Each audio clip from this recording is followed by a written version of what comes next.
This is BBC News. We're interrupting our schedules for the following announcement. Buckingham Palace has announced the death of Her Majesty Queen Elizabeth II. A statement from the palace said, "The Queen died peacefully at Balmoral this afternoon. The King and the Queen Consort will remain at Balmoral this evening and will return to London tomorrow."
This is BBC News.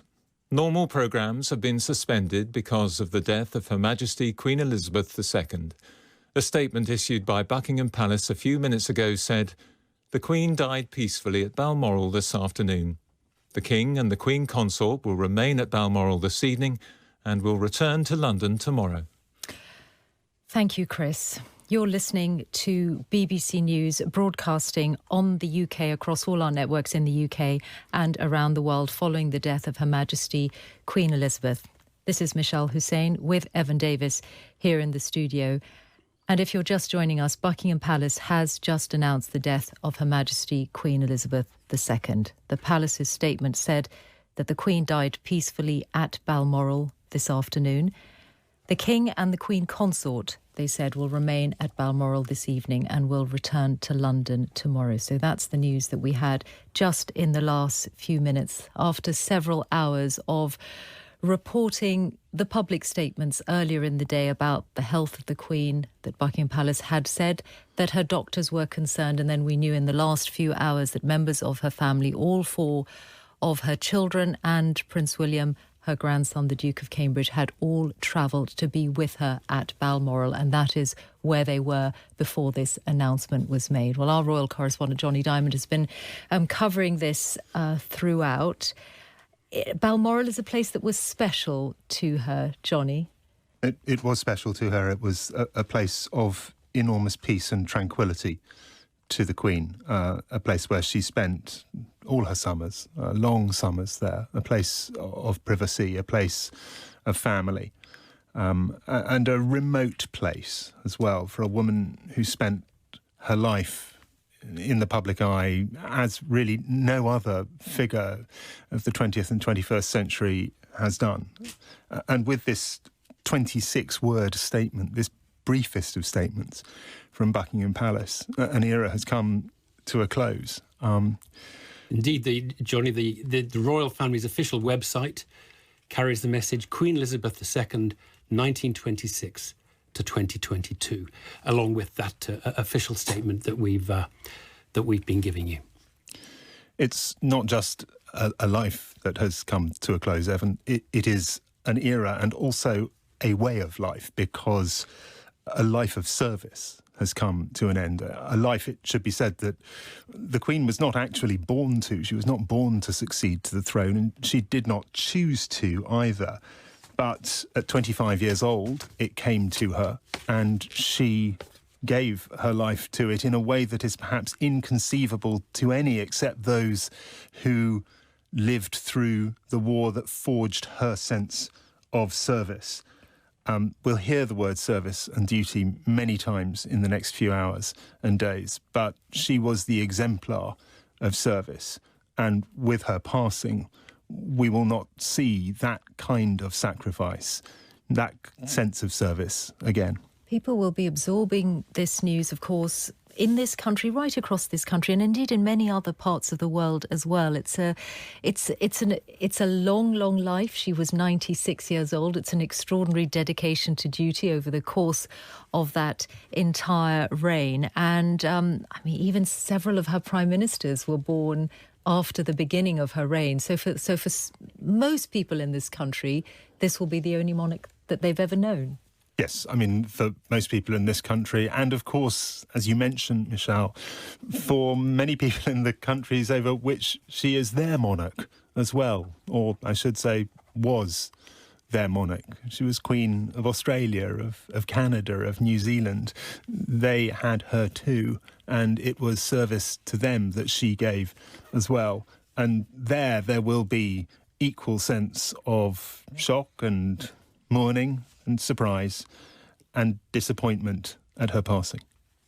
Well, just to say, you were listening to BBC News, a special programme on the announcement of the death of Queen Elizabeth II. Let's hear a little bit of her own voice now. She acceded to the throne February 1952. She became, obviously, Britain's longest reigning monarch in September 2015, that was. And in 2022, this year, she marked 70 years on the throne, a symbol of stability and continuity in a world that has changed much, and her life, of course, underpinned by devotion to duty, fulfilling a promise she made on her 21st birthday in 1947. I declare before you all that my whole life, whether it be long or short, shall be devoted to your service and the service of our great imperial family to which we all belong.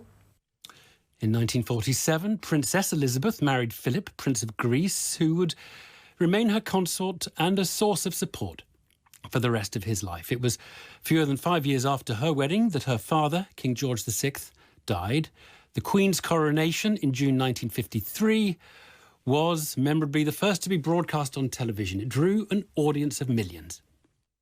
God crown you with a crown of glory and righteousness, that having a right faith and manifold fruit of good works, you may obtain the crown of an everlasting kingdom by the gift of him whose kingdom endureth forever. Amen.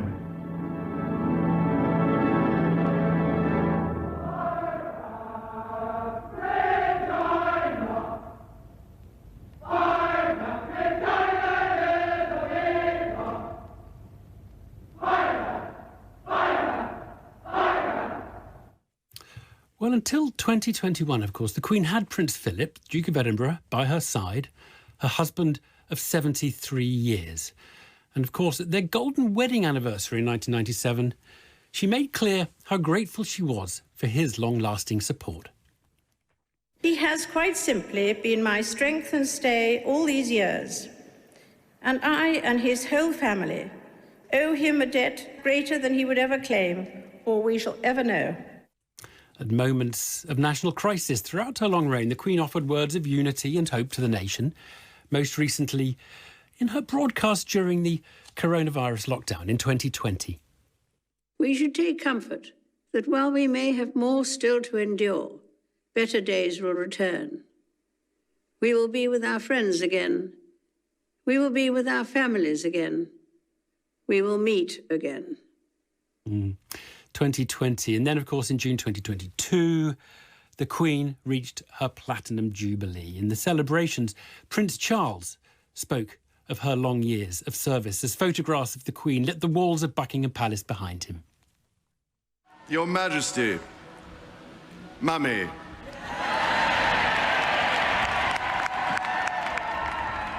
you have met us and talked with us. You laugh and cry with us. And most importantly, you have been there for us for these 70 years. You pledged to serve your whole life. You continue to deliver. That is why we are here. That is what we celebrate tonight. These pictures on your house are the story of your life and ours. So, Your Majesty, That is why we all say thank you. A moment from the Platinum Jubilee celebrations only a few months ago, and we are expecting a written statement from the King, as he now is, very soon. We've also seen the lectern appear in Downing Street, so we are expecting to hear the Prime Minister speak, and we will go to that live as soon as she does. But Robert Hardman, author of many books on the Queen and the royal family, most recently Queen of Our Times, joins us now. Robert, we've talked so often about the Queen and her contribution. Listening to the now King speak at the Platinum Jubilee, it feels as if that was her farewell to us and ours to her. Well, Michelle, I mean, it really, it's very hard to sort of sum up, I think, what we all feel right now. But I think in his words there, the Prince of Wales as he was, King Charles as he is now, summed it up. You know, her story is the story of our lives, all our lives. She has been this constant. I mean, almost no one, with the exception of some very elderly people, can remember a time when she wasn't on the coins or on the stamps or on our screens on Christmas Day. Or, you know, we would turn to her at times of great crisis, but also times of great celebration. She was always there. And I think the prospect of life with this enormous gaping hole in the national landscape, it is going to take. It really will take some getting used to. And I think, you know, you also there we heard reference to Prince Philip and the important part, the vital part he played in the longest reign in our history. And her famous lines, of course, was, you know, he was her strength and stay. Well, I think the same applies to her. And her death coming, less than 18 months after his. We shouldn't forget she's our head of state. She's also head of state of more than a dozen other countries and, of course, head of the Commonwealth. But she was also a mother, and her 4 children who are there at Balmoral have lost their mother little over a year after losing their father. They both had long, full lives, but we should think of that and the personal loss for them. Yes, I mean, absolutely. It's first and foremost a you know, great family sadness. I mean, it's a bereavement. Yes, of course, she was the longest reigning monarch in our history, but it was still sort of unthinkable in a way. You know, she's been such a constant, and so if that's how we're feeling, imagine how they are feeling. And that is, you know, first and foremost that our thoughts go to the family. But as you say, I mean, the whole world will be reverberating tonight. Yes, there are 14 other countries of which she's head of state. She's head of state, or was head of state, of course, of more of the Earth's surface than any other head of state. And over and above that, the Commonwealth, now 56 nations, nearly a third of the world's population are members of the Commonwealth, to which she devoted her life. But I think just far beyond that. I mean, I'm quite sure that in countries over which she had no jurisdiction, who owed her no allegiance, countries which probably don't even speak English, they'll still be feeling that there's this great loss, this figure who was on the throne before half the countries on Earth today even existed in their present form. The only person in history who's met and known 14 US presidents. I mean, no one in America's ever done that. You know, she is just this thread that runs through the post-war story of this nation and many others, and it's why she really will go down as one of the very greats. Yes, born nearly a century ago. Extraordinary change that she has seen and in the course of her reign in this country and beyond. Someone was mentioning the Queen has reigned for more than a quarter of the life of the United States. An extraordinary period of change in the world. We've, of course, been seeing lots and lots of reaction come in. We're expecting Liz Truss to say some words in Downing Street. The lectern is there. From the White House, after learning of Queen Elizabeth's death, it says thoughts go to the Queen's family, the family members, and to the UK people. Canada's Governor-General said, we offer our deepest condolences to the royal family on the passing of Her Majesty Queen Elizabeth II. The UN Secretary-General, Antonio Guterres, pays tribute to the Queen's grace, dignity and dedication.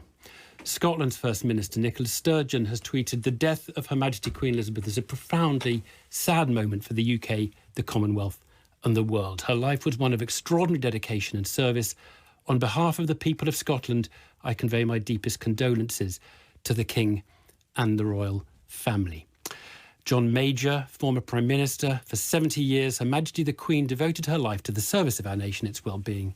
At this moment of deep sadness, I believe we all stand hand in hand with the royal family as they grieve the loss of one so loved. Well, I'm only reading you some of the messages that are flowing in. I can't really quite keep up with them even. Prime Minister Modi of India, Queen Elizabeth II will be remembered as a stalwart of our times, provided inspiring leadership to her nation and people. And we are expecting to hear from Prime Minister Liz Truss very shortly in Downing Street. Johnny Diamond is with us here. Johnny, let's look back on this life, because she was not born to be Queen, which actually seems pretty extraordinary when you think of how well she seemed to fit this role to which she dedicated her life. Yes, and perhaps that came about partly because it was so early in her life that she took on the role. She was, as you say, not meant to be Queen. That came about as a result of the abdication, her father becoming king. He died much earlier than many people expected, and just at the age of 25, she became Queen. She had barely lived a few a royal tour, and very little in the way of a youth, because of so much of that was spent in the war at Windsor in these extraordinary circumstances, a war that really did define her.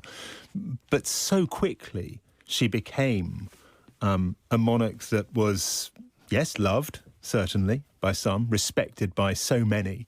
And over those decades, so rarely put a foot wrong.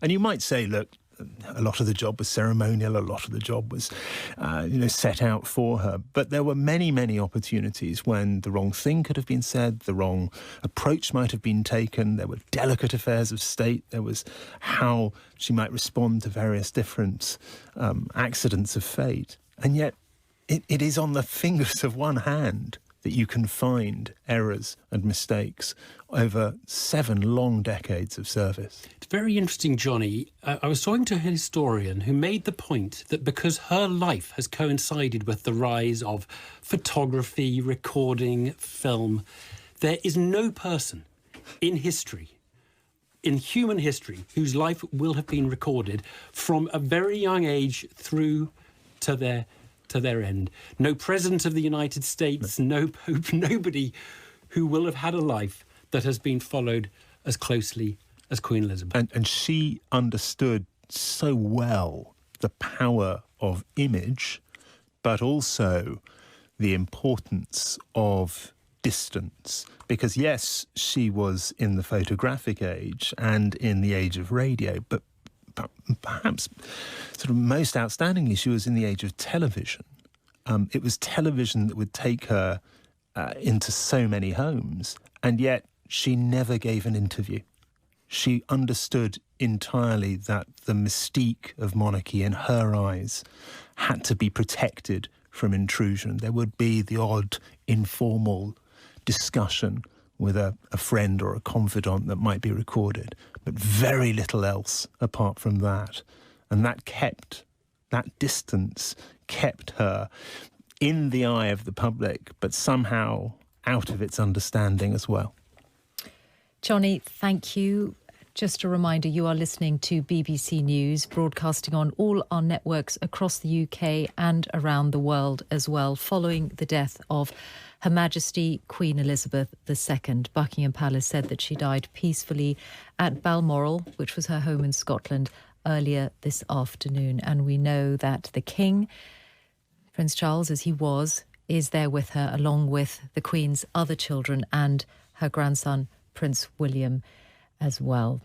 So that is the news that we had in the last 30 minutes, nearly 30 minutes now. And Lorna Gordon, our correspondent, has been at Balmoral through the afternoon.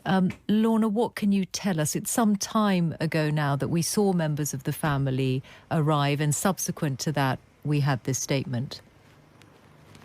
Yes, an entourage, a cavalcade, a motorcade of members of the royal family arrived here at Balmoral approximately 2 hours ago. Prince William driving one of the cars that swept into the main gates. This is ordinarily a very quiet part of northeast Scotland, extremely rural, surrounded by hills and heather. But since the news has come through that Her Majesty the Queen has died, the crowds have started to gather here on this narrow country road. I would estimate between 40 to 50 members of the public are here. Some are in tears, others are hugging each other. Some arrived to wish her family well and arrived to the news that the Queen had died. They were shocked. People here are sad. They have a very close relationship, many people here, to the Queen. One lady told me that she would wave at members of the royal family as they passed by in their cars. Others have told me that they viewed the Queen as a neighbour, hugely protective of her and her family, and tremendously sad at the news that has just come through that the Queen has died here as well. So they would have seen her, Lorna, local people would have seen her summer after summer? Yes, she has a long relationship with this area and the neighbouring villages of Braemar and Ballater. Her and her family, regular visitors to the area. The Queen has spent most summers here since she was a child. She has a great deal of privacy when she comes to the estate. When she came to the estate, it is secluded, it is secure. It covers 50,000 acres of moorland and hills. She would often go for walks in the nearby mountains. Members of the public would pass her and on occasion chat to her and her security detail. The family was said to hold barbecues here. Every year the Queen would hold a ball as well, which members of the public and neighbours and friends would attend. It is an area which she was extremely fond of and is said by many to have considered the place where she was most comfortable. So there is some poignancy that this place where she felt most at home was the place where she got to spend these final days. And of course those pictures just a couple of days ago, not ordinarily a place where she would carry out official duties. This is a private residence here, but even towards this very end of this long reign, she was carrying out that unusual greeting of the incoming and outgoing prime ministers. And then, of course, there was due to be the Privy Council remote meeting last night, which was cancelled, which was perhaps that first indication that all was not well. But it is a private residence. It is a place where, in the past, she's been able to relax, be with her family, enjoy the Scottish countryside. And this is where her family, her close family today, have gathered. Lorna, thank you very much. That's Lorna Gordon outside Balmoral. Yes, and we are just getting so much reaction now. New Zealand has hailed the extraordinary late Queen and proclaims the King as new head of state. Canada's Prime Minister Trudeau, the Queen was a constant presence in their lives, and her service to Canadians will forever remain an important part of our country's history. It's coming up now to 7 o'clock, and you're listening to a BBC News special. This is a special...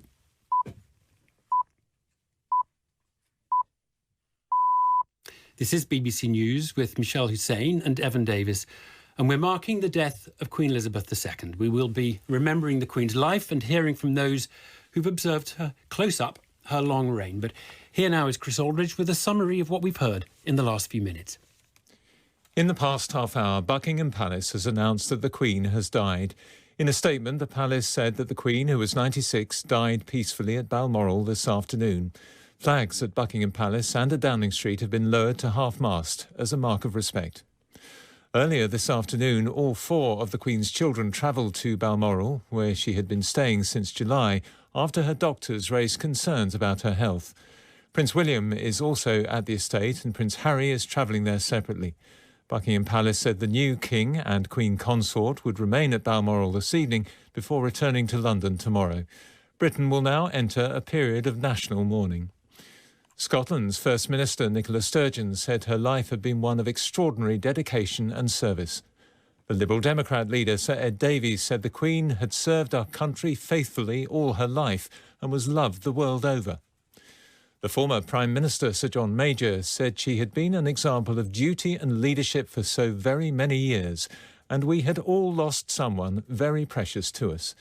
His successor as Prime Minister, Sir Tony Blair, said the UK had lost not just its monarch, but the matriarch of the nation, who more than any other brought the country together. Gordon Brown said the Queen had served the country to the last. The leader of the Catholic Church in England and Wales, Cardinal Vincent Nichols, called her a shining light in our history. Tributes to the Queen are coming in from around the world. The French President Emmanuel Macron said that throughout her reign, Elizabeth II had been a friend of France. The President of the European Parliament, Roberta Metsola, said she was truly Queen Elizabeth the Great. Chris, thank you. Chris Aldridge, you're listening to a BBC News special with me, Michelle Hussein, and with Evan Davis to mark the death of Queen Elizabeth II. The statement from Buckingham Palace earlier on said that the Queen had died peacefully at Balmoral, and that was after a statement earlier in the day saying that her doctors had become concerned, and then we saw members of the Queen's immediate family travel to Balmoral before the news was formally announced within the last half hour. Well, she had a long reign. She was on the throne for 70 years. That moment was marked at the Platinum Jubilee celebrations earlier this year. Our special correspondent Jim Naughtie is here with us, having covered and reflected on many such occasions over the years. Jim, you can see, of course, many tributes. There is sorrow, but there is also immense respect, admiration and affection being expressed. I think that's true, Michelle.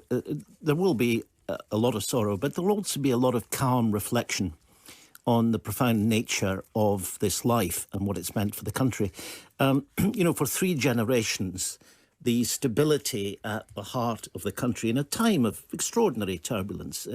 Soon after when the Queen came to the throne, rationing after the Second World War was still in place. Churchill was Prime Minister. The upheavals of the 50s and rebuilding the country after war and through the 40s and 50s. The upheavals of the 60s, social, the end of the age of deference, all these fantastic social shifts. And at the centre of it, this still, calm, resolute person who somehow embodied the history that had to be remembered, the continuity that had to be represented, and was able to reflect that, I think, to people who wouldn't wake up every morning thinking about the monarchy or anything else. Perhaps some who didn't like it, some who even wanted to overturn it.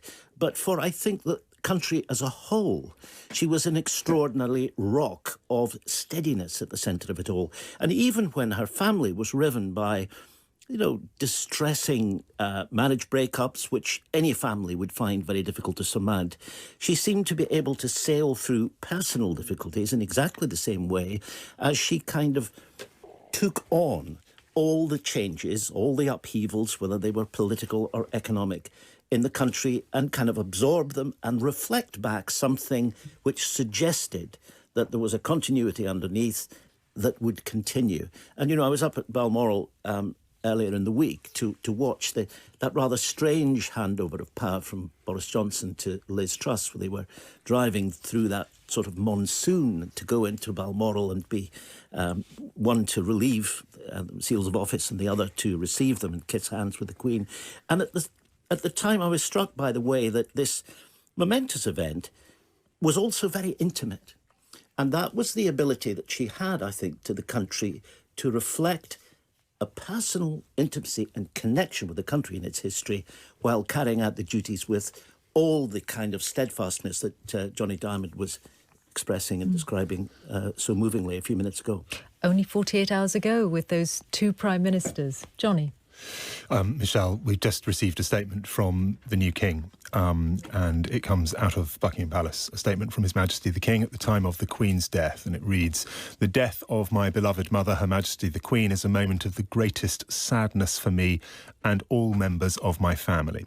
We mourn profoundly the passing of a cherished sovereign and a much-loved mother. I know her loss will be deeply felt throughout the country, the realms and the Commonwealth, and by countless people around the world.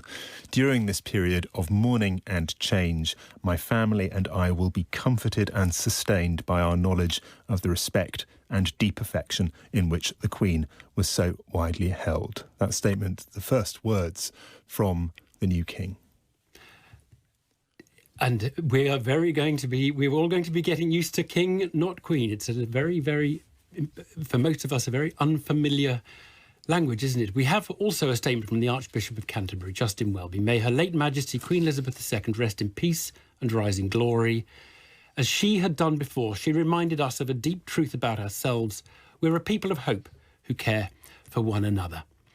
We are keeping an eye on Downing Street. We're expecting Liz Truss to come out and make a statement. But let's go back to the Queen herself and that symbol of stability and continuity in a changing world. Her life underpinned by the devotion to duty that we heard the Archbishop refer to, fulfilling a promise she made on her 21st birthday in 1947.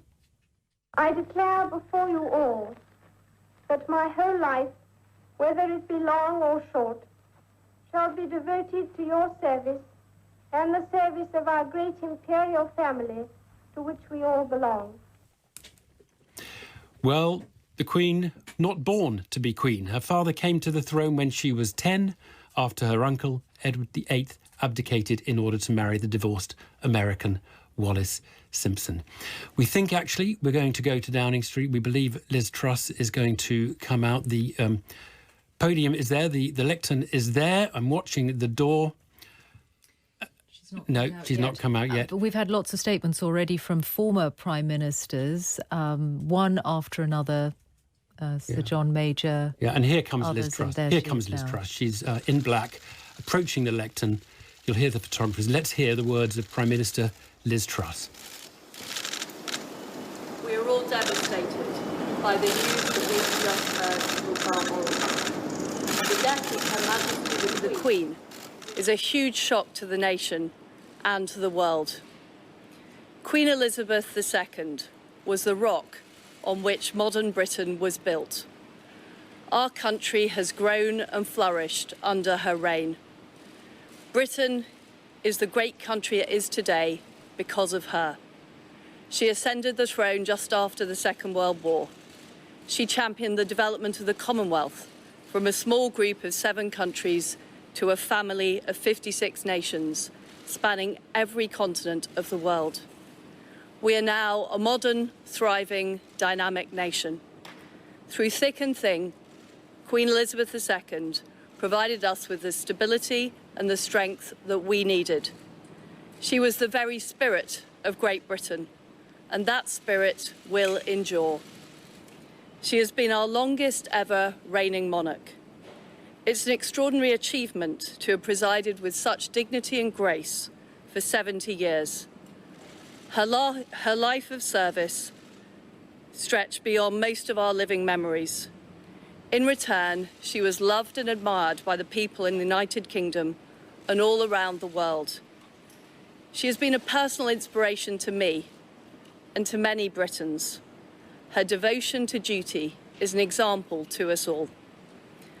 Earlier this week, at 96, she remained determined to carry out her duties as she appointed me as her 15th Prime Minister. Throughout her life, she's visited more than 100 countries, and she has touched the lives of millions around the world. In the difficult days ahead, we will come together with our friends across the United Kingdom, the Commonwealth and the world to celebrate her extraordinary lifetime of service. It is a day of great loss, but Queen Elizabeth II leaves a great legacy.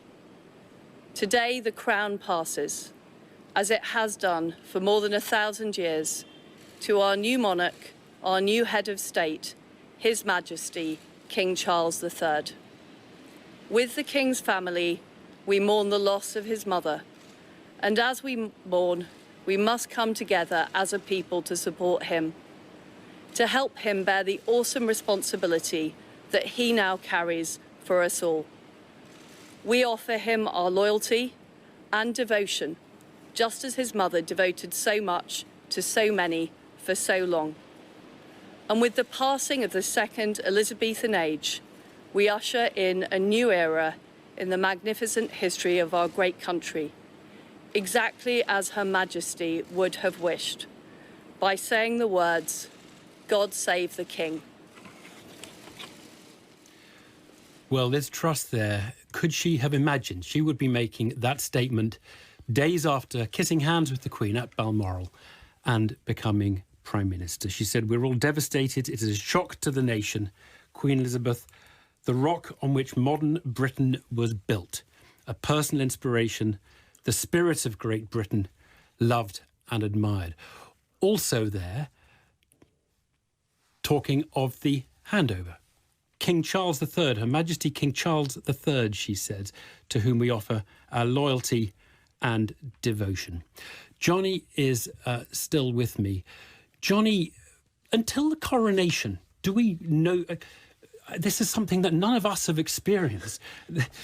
Kings can call themselves a different name to their birth name, correct? Yes, they can be whatever they want. They can, and that's why until this point we have not actually referred to the new king by the name King Charles until this point where we heard from the Prime Minister there. And this occurred as the Queen was told of her father's death in 1952 when she was in Kenya, and she was asked by which name she would like to be known, and she said, "Well, my own, of course." But it is a question. Not all kings and queens do take their own names. No, indeed. But so what would you might say Charles the King rather than King Charles III at this point if you didn't know what. I suppose you could go down that path. I've just been going with the King, but yes, but it does seem that the Prime Minister is knows something that we don't, and is now going to be King Charles.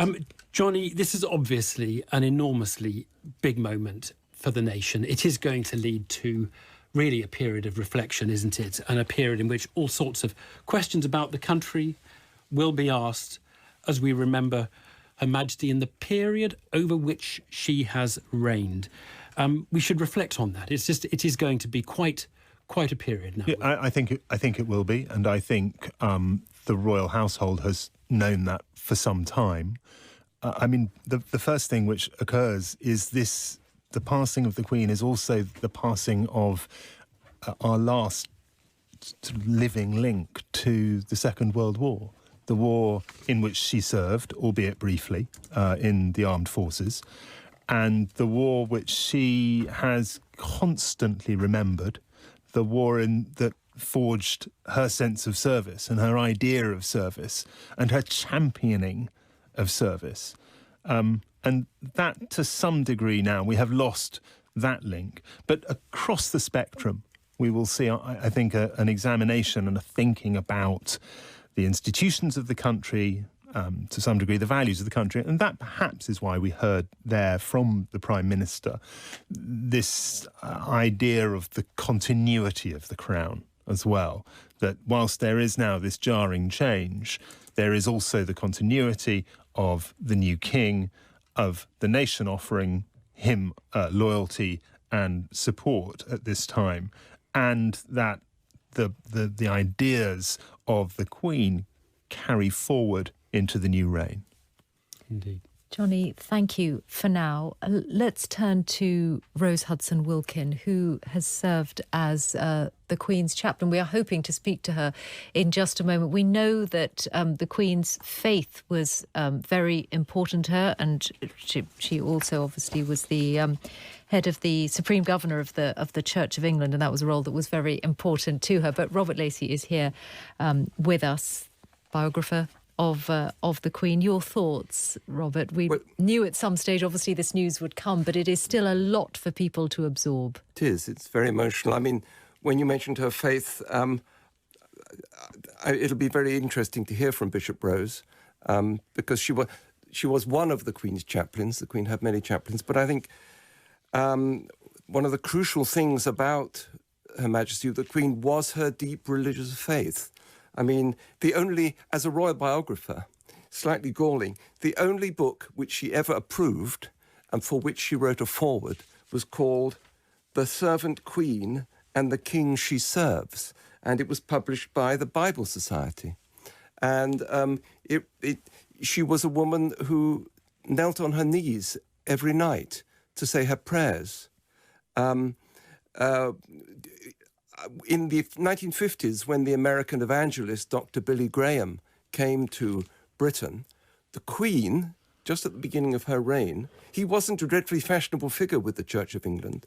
The Queen would invite Billy Graham to Windsor or Sandringham, wherever she was, to preach a sermon, and then invite him to lunch afterwards. And there's a wonderful story that he tells. It's so difficult to tell stories about the Queen because it's only rather indiscreet people who've met with her who tell us these things. And in this case, Dr. Graham, in his memoir, said they were discussing the sermon, and she was saying how much she liked it. And he said, well, you know, I nearly chose that story about when Jesus spoke to the sick man and said, rise. And apparently her eyes sparkled. And she said, that's my favourite Bible story. And went on to discuss it with him. And even a non-religious person, I think, can appreciate how this religious sense gave her a sense of perspective. Through all the scandals and troubles that afflicted her, she knew that time was the great healer, and she had faith that her God, the monarch she served, would provide. Well, Bishop Rose Hudson-Wilkin is on the line now. Bishop Rose, you are there? Hello. Thank you for being with us. And you are one of those people who had conversations with the Queen. How will you remember her? I will remember her as the mother of our nation, the person who was always there, the person who was not afraid to speak about faith matters in the right context, in particular in her Christmas broadcast that she would make, and someone who had an inner strength and courage and dependence on God that saw her through the years. And so when you discuss these matters with her, you, as Robert Lacey was describing, you found her knowledgeable and interested and willing and able to discuss matters of faith and scripture. Do you know, what I would say is that she held the title as head, the supreme head or governor of the church. This was not just a title. This was a person who had a faith, who lived a faith. So it was meaningful. And when something is meaningful, it actually impacts on one's life. And that was my experience of her. Mm. And what did that mean for your interactions with her as her chaplain? I think, like anyone else in the religious sphere, it means that, I mean, I was personally comfortable and at ease, and that is important, at ease, because what you were saying either in an address or in a conversation was not something that was alien to her. Yes, that makes sense. So your world and her world, there was a true fit between them. There was a commonality, yes. Mm. Bishop Rose, thank you very much for talking to us on this day. Should I say messages coming from all over the world. Nancy Pelosi, Speaker of the House in the US, President Zelensky, the President of Ecuador, the King of Jordan. Many, many messages. Also, of course, words at home. Keir Starmer, opposition leader. So as our great Elizabethan era comes to an end, he says, we will honour the late Queen's memory by keeping alive the values of public service she embodied. Robert Lacey, historian and royal biographer, is still with us.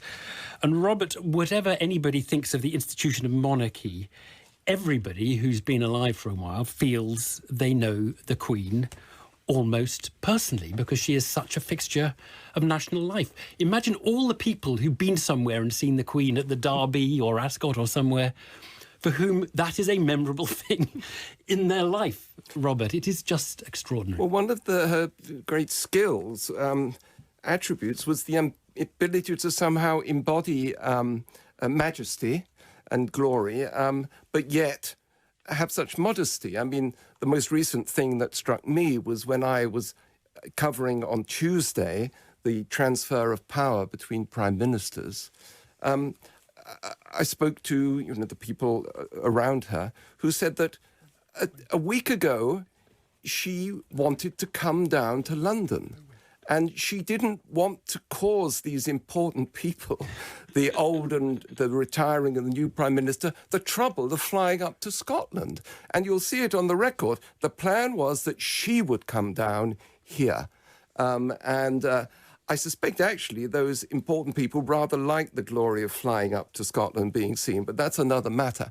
And it was only regretfully that her doctor said, no, that just wasn't possible. The other thing, Bishop Rose there touched on the sense of history. Yes, we all feel we know her. She was born in the first decade of the House of Windsor. I mean, she's been an incredibly important component. The House of Windsor was only founded in 1917, when the name Saxe-Coburg-Gotha was changed to Windsor by her grandfather, whom she called Grandpa England. She was born 1926, and she imbibed it, this sense of service, from her grandfather and grandmother's knees. I'm wondering whether many people in the country will feel we're a bit on our own now. We've been left on our own without the Queen there. Even though she didn't comment on big issues of national controversy, people will feel a little bit left on their own. Yes, she had this gravitas, but I mean, it sounds a condescending thing to say, the common touch. I mean, the fact she was renowned as a breeder and racer and owner of racehorses. Now, that's a very elite occupation in one way, but it's racehorsing is the second most popular sport in Britain, and she loved it and was adept at it. Jim Nocty's still with us. You want to come in, Jim? Back to the point that Robert made there about resisting the temptation to comment on this or that in the public sphere. It was precisely because she didn't do that she was able to absorb the kind of steadiness that she could impart, at moments of upheaval. It was because she never seemed to be kind of going one way or the other. Politically, never put a foot wrong. I mean, there was that awkward business of the Macmillan-Hume transition in 1963, when the Conservative Party didn't have an election process and she had to take Macmillan's advice about his successor. That could have been a sticky moment for the monarchy. Now, she got through it, and I think was very grateful, one is told, that it never happened again. But politically, never put a foot wrong. And, of course, there were awkward moments, but they tended to happen around her, not because of anything she did. And she didn't respond in any trite way to anything, and that was an enormous strength. Because if you end up sort of commenting on everything, as a here today, gone tomorrow politician, you live to regret your own words. She never put herself in that position. And my goodness, what an act that is to follow. Indeed. Actually, let's take a few moments to read some of the reaction from here in the UK, because we have some former prime ministers who have been making comments about the Queen's service and her role in their lives. Sir Tony Blair has said, "It is with profound sadness that I join the nation, the Commonwealth and the world in mourning the death of Her late Majesty the Queen. My prayers are with the King and the royal family. May God draw near them and comfort them in the days, weeks and months ahead." He said, "The Queen has been part of my life for all of my life. From the moment I waved my little flag as I watched her as a child be driven through the streets of Durham, to the honour of being her Prime Minister, to my last meeting with her and then lunching with her at Windsor Castle for the Garter ceremony just a few months ago, she has been an enduring presence of strength and stability." these are the people, her prime ministers, and she had many of them. Liz Truss was her 15th. Winston Churchill was her first, but these are the people who saw her week after week, and we'll never know the content of those conversations, but they must have been fascinating. Here's another former Prime Minister, Sir John Major, who called her selfless and wise with a wonderful generosity of spirit. For 70 years, Her Majesty devoted her life to the service of our nation and its well-being. That is how she lived and how she led. For millions of people across the Commonwealth and the wider world, she embodied the heart and soul of our nation, admired and respected around the globe. And in the last few minutes, Boris Johnson, who has just, of course, exited number 10, has said, "This is our country's saddest day. In the hearts of every one of us, there's an ache at the passing of our Queen." There was a very interesting point made once by Jim Callaghan, Prime Minister from 76 to 79. I can't dig out the exact quote from the back of my mind, but he talked about the friendship that a Prime Minister felt in the Queen's presence at the weekly audience, helping them through difficult times. But it was a friendship that never became sort of pally and close. It wasn't that kind of friendship. It was a proper friendship. And you read all the Prime Ministerial recollections, as you have, Robert, about those meetings, and it's clear that they were, in their way, profound. If ever, one of the Queen's lesser-known roles was to be a sort of personnel officer for the Prime Ministers. Yeah. I mean, the closest thing they had to a confidant or a psychiatrist was the Queen. And Wilson used to say, if you hadn't read a cabinet paper, you got there and discovered that she knew it better than you did, you slunk out of the place as if you'd been in the headmaster's study and been given a dressing down, you know. Can I just interrupt? Clarence House has just confirmed Charles will be known as King Charles III. King Charles III, we heard Liz Truss refer him to that way. We were saying, well, we wouldn't have taken that for granted. Johnny, I don't know if you make anything of that. No, I mean, I don't think it is a huge surprise. There are some royal names that are judged to be perhaps unfortunate or redolent of past failures. I think those days are probably over. I think it would have been hugely surprising if the new king had been known as anything apart from King Charles. We stood off discussing it like that until we had confirmation. The Prime Minister got there before us. No doubt that was agreed with the palace, and the palace has now confirmed it. And sorry to break in, that's also something else that goes back to Elizabeth, Queen Elizabeth II.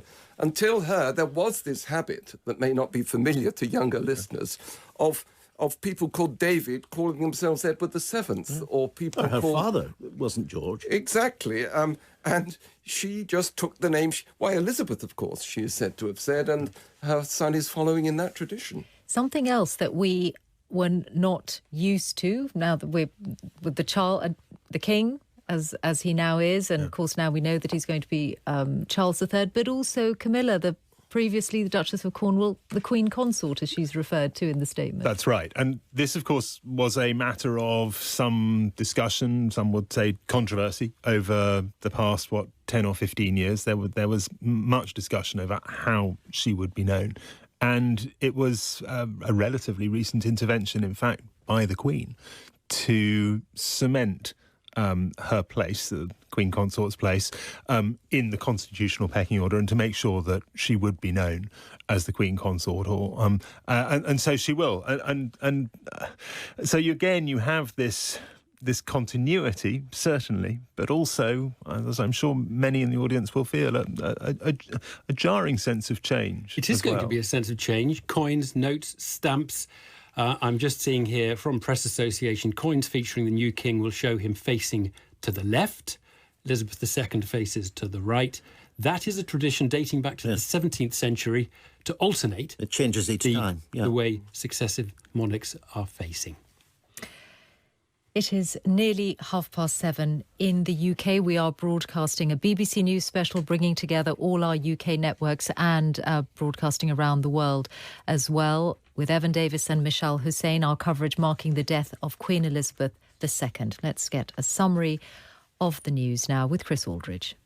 Buckingham Palace says the Queen died peacefully at Balmoral this afternoon. She was 96. She'd reigned for 70 years, longer than any other British monarch. Flags at Buckingham Palace and at Downing Street have been lowered to half-mast. Earlier today, all 4 of the Queen's children travelled to Balmoral. A statement from Charles, who's now the King, said the death of his beloved mother was a moment of the greatest sadness for him and all members of his family. He said he and his family would be comforted and sustained by the respect and deep affection in which the Queen was so widely held. Buckingham Palace said the King and the Queen Consort would remain at Balmoral this evening and return to London tomorrow. Speaking in Downing Street in the past half hour, the new Prime Minister, Liz Truss, described the Queen as the rock on which modern Britain had been built. She said the crown had now passed to His Majesty King Charles III, and she ended her address, "God save the King." Chris, thank you for that. The Queen was crowned at Westminster Abbey, 2nd of June 1953, nearly 18 months after she succeeded her father, King George VI. Her coronation was the first to be broadcast on television. It drew an audience of millions.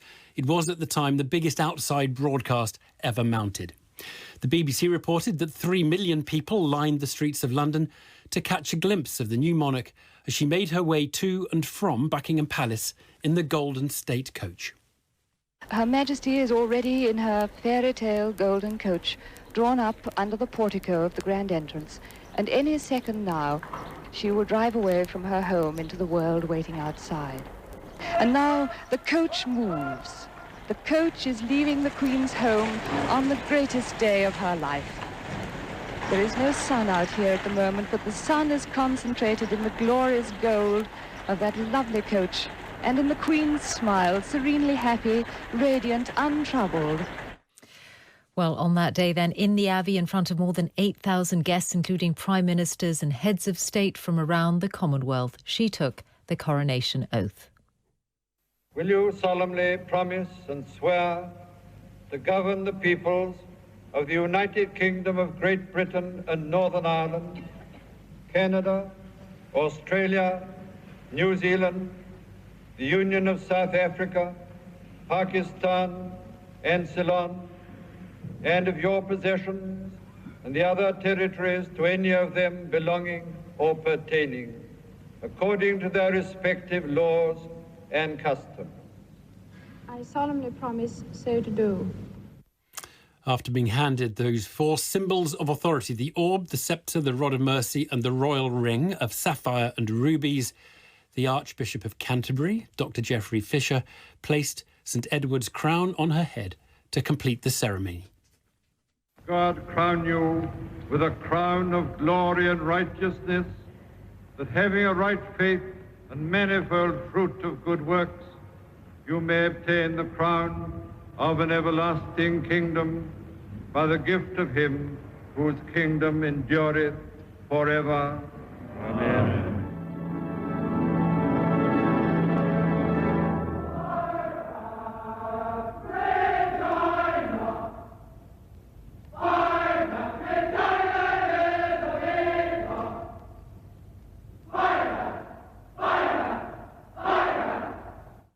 And the new Queen's first Prime Minister was Sir Winston Churchill. He was the Prime Minister at that time, and he attended the coronation and later that night broadcast to the nation and the Commonwealth. Here at the summit of our worldwide community is a lady whom we respect because she is our Queen, and whom we love because she is herself. Gracious and noble are words familiar to us all in courtly phrasing. Tonight they have a new ring in them because we know they are true about the gleaming figure whom Providence has brought to us, and brought to us in times where the present is hard and the future veiled. Well, there you have it from the coronation. Jim, it's interesting, isn't it? Actually listening to the voices, the commentary voices. It was a very different era. The world has changed quite a bit. The country has changed quite a bit. Well, you hear it in the voices, the commentary. Churchill's sonorous tones there, of course, magnificent, but from a distant age, from an age that's long gone. And if you listen to the voice that the Queen had in the 50s compared with the voice that, became known to us in her later years, it had changed considerably. And in that, you can trace the changes in this country, the shift from an age of deference, of a very rigidly stratified society when she came to the throne, where the Debs were still presented at court until 1957, in which, Queen Mary, the widow of George V, was still there in Marlborough House through the coronation. She died soon afterwards, who was essentially a Victorian figure, a sort of German Victorian figure, if you know what I mean. And that was the influence that the Queen had grown up with, that and the abdication and the war, of course. But the change that she saw in the succeeding 10 or 15 years, and, Robert, as a biographer, has written about the trauma of this young woman having to tell her sister, Princess Margaret, that she could not marry the man she loved because divorce was unacceptable to the Church of England, of which the Queen was Supreme Governor. I mean, a traumatic personal event, but redolent of a wider social set of values and rules, which had passed away in the next 15 years. And the extraordinary thing about the Queen was that she seemed to be able to ride the tide. She was never left on the beach while the water went out. She carried on. And somehow she was behaving in the 90s like somebody who had taken all this on board and sort of managed it. And, if you'd said to someone in the 1950s that the monarch would take part in a sketch with James Bond at the Olympics, and indeed at the Platinum Jubilee with Paddington Bear and putting her hand in and taking out a marmalade sandwich from the handbag with perfect comic timing, people would have said, well, she just doesn't do that kind of thing. But she knew how far to go and how far not to go. And that business, which Johnny's chronicled so often, and of course Robert has written about how far you open up the mystical world without destroying it, is of course a very delicate one. And when the film Royal Family was made, with the Duke of Edinburgh very much in favour in the late 60s, you saw them, I mean, it's so innocent looking back on it, the picnic on a tartan rug at Balmoral, for goodness sake. It's hardly intrusive. But it was something that hadn't been done. The veil was lifted, and the question is, how far could it go? And when you got some of them playing around on It's a Knockout, I thought, that's going a little far. But the Queen never put a foot wrong. And that, I think, is why, for people who wouldn't call themselves, in that rather strange word, monarchists, but who nonetheless, not in some soupy, glutinous way, deeply admired the example she represented and set. And the reason why she could reach so many parts of society, that she had an instinctive sense of what you could do and what you couldn't do. And goodness me, the politicians who've seen her and watched her all realise, I wish we could learn something from that. Jim, thank you. Well, from what I can see from the live pictures we're seeing from outside Buckingham Palace, it looks like people have really flocked there in the last hour or so. Paddy O'Connell is there outside the palace now. Paddy, of course, she died at Balmoral, but this was her London home. What can you see around you? Well, really, it's the smell of flowers, Michelle, as you join me. I'm standing at the gates themselves. People are coming past me, gently squeezing floral tributes through the iron bars, managing in many ways, you can hear them dropping, in fact, as they manage to secure them in there. I've just bumped into Lord Lloyd Webber. Excuse me, I'm so sorry. There's a big crowd of us here. He, of course, told me that he was here for the pageant, the Jubilee pageant, just months ago. He's visibly shocked. He has spoken to us in a recording we'll bring you later. He said he just felt the thing to do was to come to Buckingham Palace because she had been a presence in his entire lifetime, and he just wanted to come and lay his own tribute. And then he's a lord, and he finds himself brushing shoulders here with the rest of us, people from far and wide. A lady from Bath just spoken to me. She came up, got the train straight away. She wanted to come to Buckingham Palace. And so for many people here I'm speaking to, it's of course the sense of constancy, but it's the sense of clarity. It seems to be a UK that's easier to understand in the rearview mirror. And this sense of a crossroads is coming out from time and time again from people. Where next? Who next? What next? And it's very moving to hear people put that into their own words. And actually, it seems to be just coming here if we are at a crossroads, this is a crossroads itself, isn't it? I've just cycled through London. I came through Theatreland. I cycled down Pall Mall, home of the famous clubs. And I thought to myself, oh, London's going on. They're all going to the theatre. There's all those people going into what we used to call the gentlemen's clubs. And then, as I reached the Mall, cycling up it, a river of people headed towards the palace, and I realised I was wrong, that the people want to be here, Michelle, perhaps just because they don't know where else to be. It's very moving to see the pictures of exactly what you're describing, and it's something instinctive, it's something visceral, it is something emotional that is drawing people to the palace gates this way. Yes. And of course, for those of us who remember the death of Diana, this was the centre of the questions about the Queen's legacy, because of course she sat just above me in the balcony window, the window of the palace rooms, looking down at the Mall. And it's impossible to escape all the other moments of history, the recent Jubilee, and I stood here among the crowds laying tributes to Prince Philip.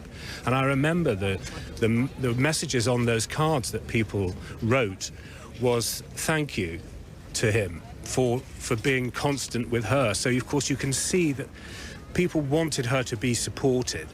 They felt that he was a lifelong consort. And this is the people I met. I'm not trying to speak for people I haven't met. I came here with the crowds, and that's what they wanted to say. The main message then was thank you. And then, of course, they all think of the Queen on her own after he died. And so, inevitably, people are supporting her, are they not, by coming here? Yes, it really does feel that way. Paddy, thank you very much. Paddy O'Connell there outside Buckingham Palace. And you know, earlier, Evan, do you remember there was that? It was very, very wet, and then it was like the sky brightened and a rainbow came out. Very dramatic. Just to remind you, you're listening to a BBC News special, all BBC networks coming together as we report on and reflect on the death of Her Majesty the Queen. Now, someone who has commentated on many royal events through the decades is David Dimbleby, and he joins us now. And David, this is a very big moment, isn't it, for the nation?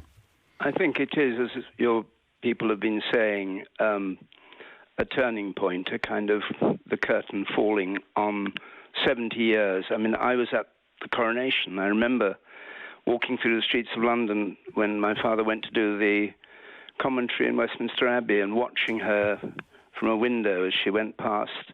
And as you say, commented on a number of state occasions, the big events, the Jubilees, the state opening of Parliament and all that time that those went on. And I think my feeling today, of course, we knew the day had to come.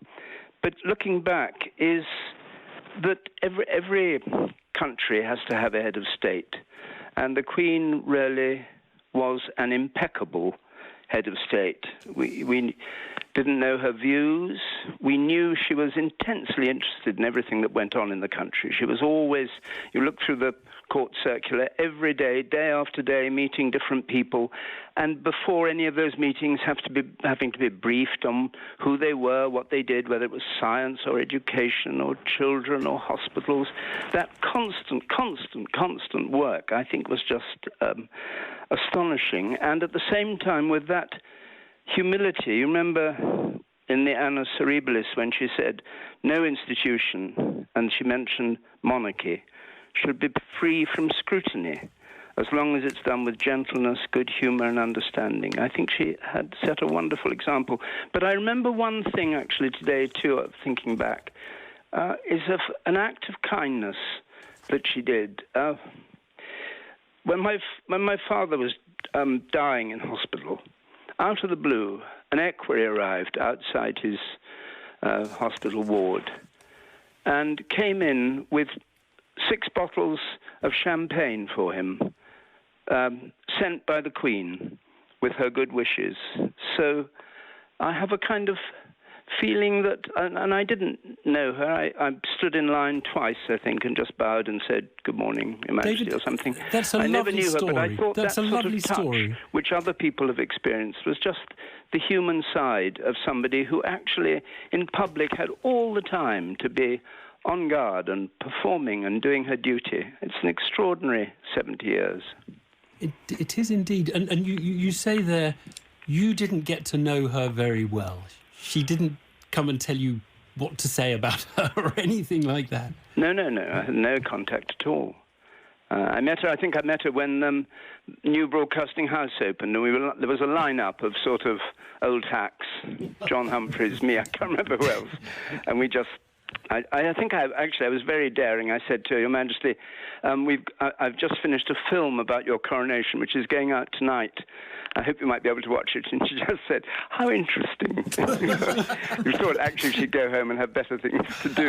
Well, I remember, David, as Jim here, on that occasion when she came in, I was sitting in the studio, next to a studio to the one we're in now, when she came in to speak and open a new broadcasting house, and Tony Hall, then Director General, had to introduce her.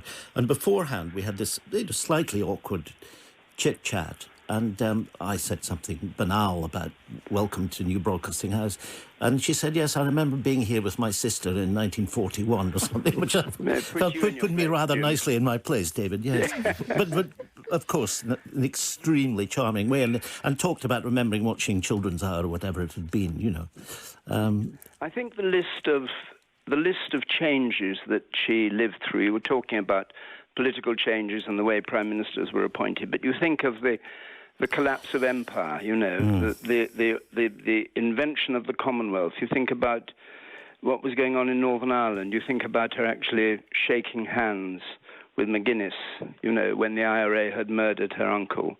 You think about her behaviour at Diana's death when, you know, they came back to London and she made that wonderful address with the crowds outside from Buckingham Palace. I mean, inscrutable in some ways, but at the same time, so human that I think people identified always with her. However, they felt the institution is, you know, separate and apart, and you don't get to know much about it. But nevertheless, a kind of feeling that they understood her, that she was always reacting to everything. You know, the number of occasions when you saw her in little bits of film or things, laughing or talking to some people, talking to children in a hospital, those sort of things, just magical. David, the coverage, we were commenting earlier on the voices at the time of the coronation, and the coverage changed over the decades, didn't it, reflecting the changes in the society over which she reigned? Well, I'm not sure that's true. I think there was, I mean, certainly in the very early days after she came to the throne, there was a much more coverage of events around the royal family. I mean, I remember things like, you know, the Queen Mother opening a display of needlework, for instance, at Clarence House. That was worth a broadcast. We always broadcast the Maundy money. The Garter service, for instance, was often televised because people were. The BBC, I think, was exploring, you know, how to cover these things, and that did decline. But I mean, the state opening and the jubilees have always been sort of fully covered and haven't changed. I mean, that's what's extraordinary. The state opening is exactly as it's always been. David, thank you so much for joining us this evening.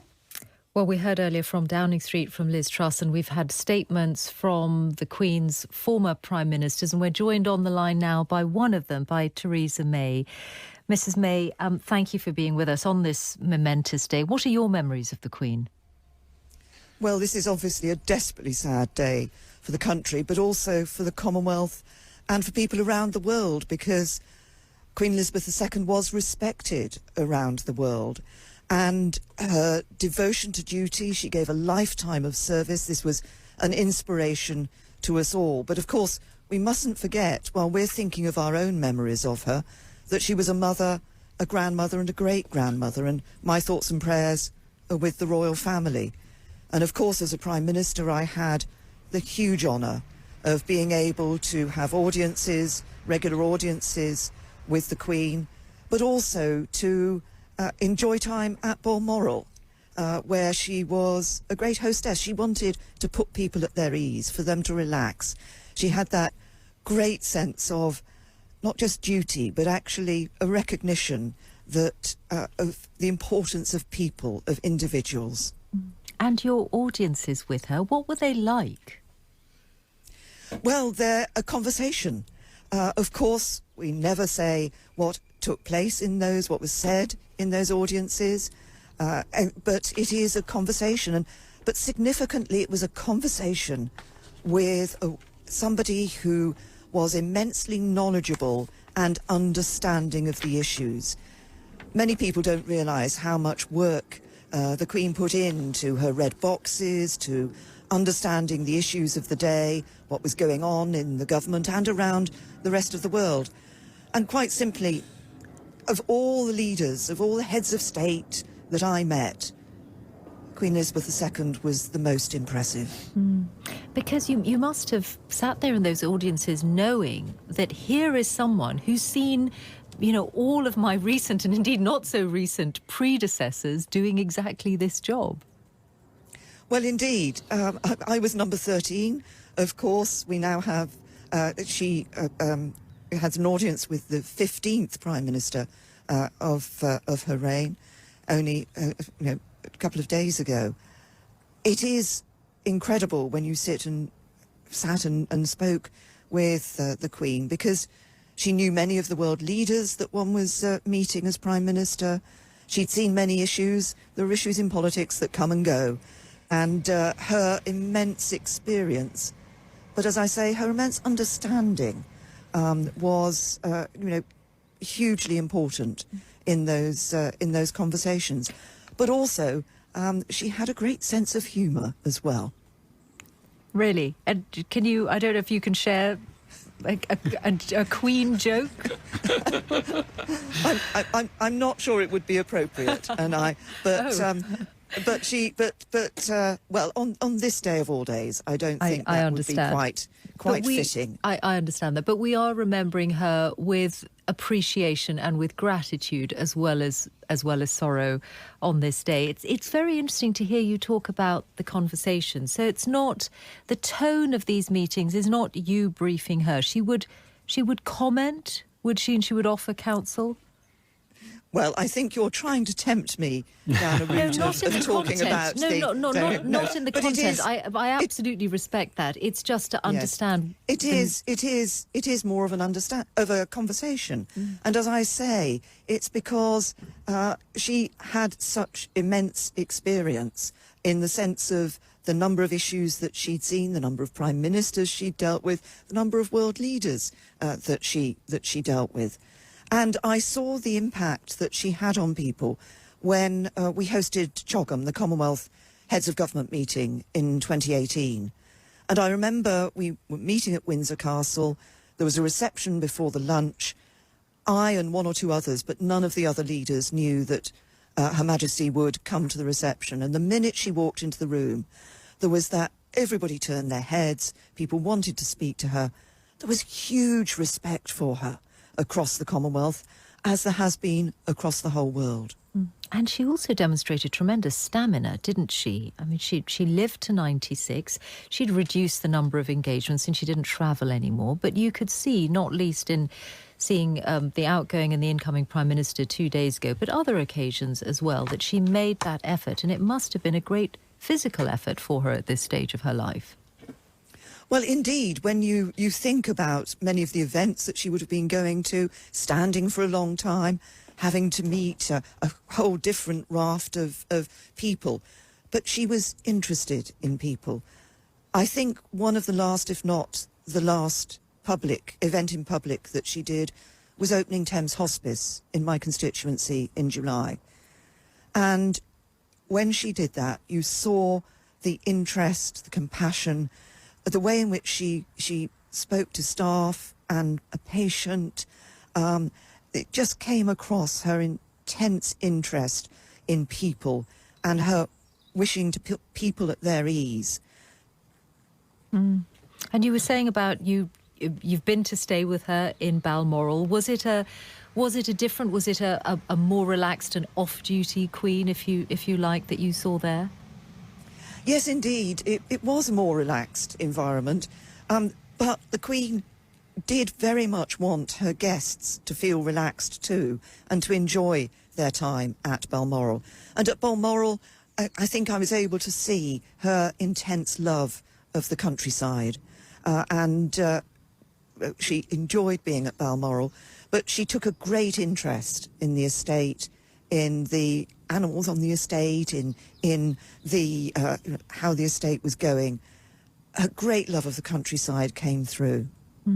And you would have seen her with Prince Philip as well in his lifetime. Indeed, I did. And of course, for the times that I was at Balmoral, both the Queen and Prince Philip were there. So I saw them together, an amazing relationship, which, as we know, lasted for so many decades. Yes. Thank you very much, Mrs. May. Thank you for being with us. Former Prime Minister Theresa May. Theresa May there. Lots of reaction from around the world. Let me just mention a couple. President Macron of France said Queen Elizabeth embodied the British nation's continuity and unity over 70 years. Remembered her as a friend of France and a kind-hearted queen. And the Irish president, Michael D. Higgins, called the Queen a remarkable friend of Ireland, said her visit in 2011 marked a crucial step in the normalisation of relations with nearest neighbours. We all, of course, remember that.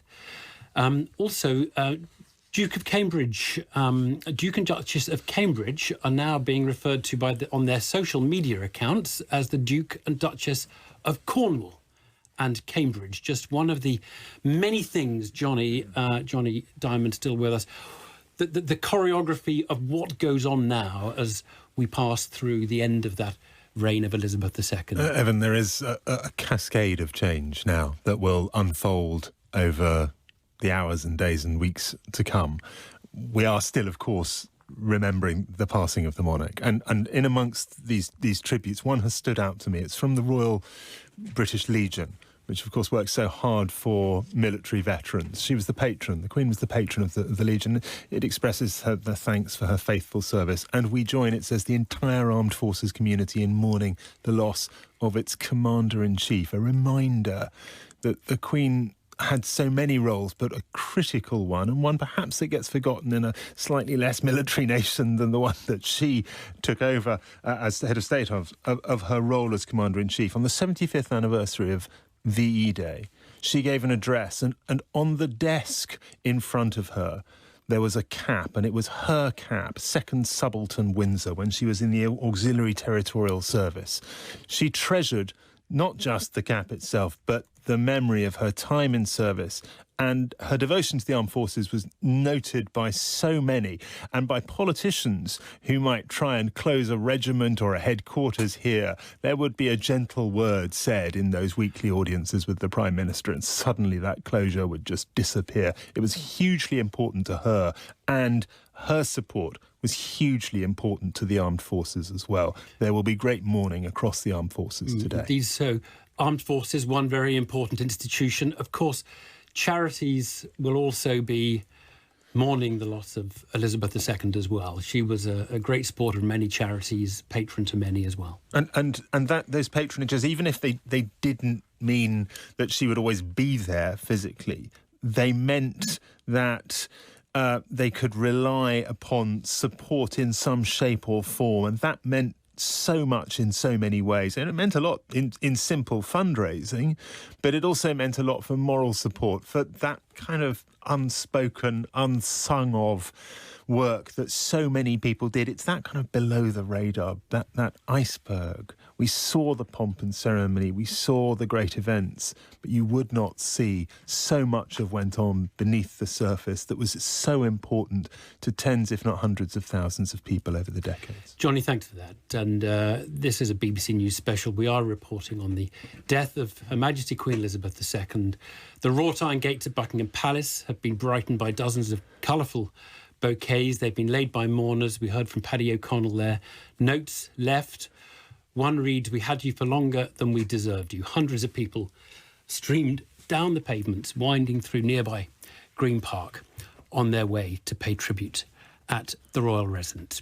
Now, this is a BBC News special with Michelle Hussein and Evan Davis, marking the death of Queen Elizabeth II. We'll continue to remember her life and hear from those who've observed close up her long reign. But as we approach 8 o'clock, here's Chris Aldridge with a summary.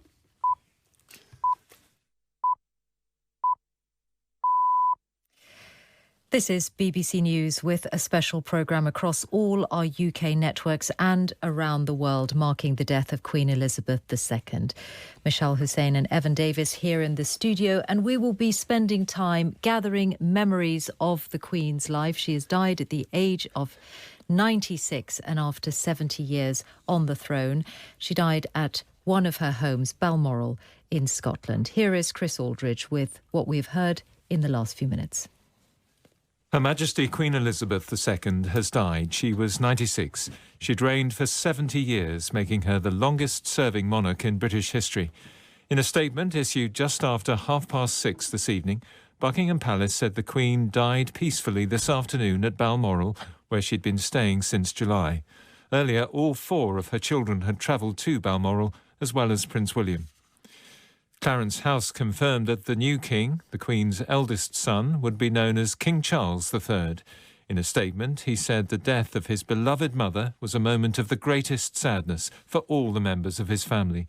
He acknowledged her loss would be deeply felt by countless people around the world and said that during this period of mourning and change, he and his family would be comforted and sustained by their knowledge of the respect and deep affection in which the Queen was so widely held. Speaking in the past hour in Downing Street, the new Prime Minister, Liz Truss, paid tribute to the Queen. Queen Elizabeth II was the rock on which modern Britain was built. Our country has grown and flourished under her reign. Britain is the great country it is today because of her. She ascended the throne just after the Second World War. She championed the development of the Commonwealth, from a small group of 7 countries to a family of 56 nations, spanning every continent of the world. We are now a modern, thriving, dynamic nation. Ms Truss ended her address, God Save the King. Buckingham Palace said the new King and Queen Consort would remain at Balmoral this evening before returning to London tomorrow. Our royal correspondent Nicholas Witchell says many people will share the pain of the royal family. It is a huge loss, and I think many people will find it disorientating, the feeling that this person who has been such a constant presence in the background of their lives, that this person is no longer there.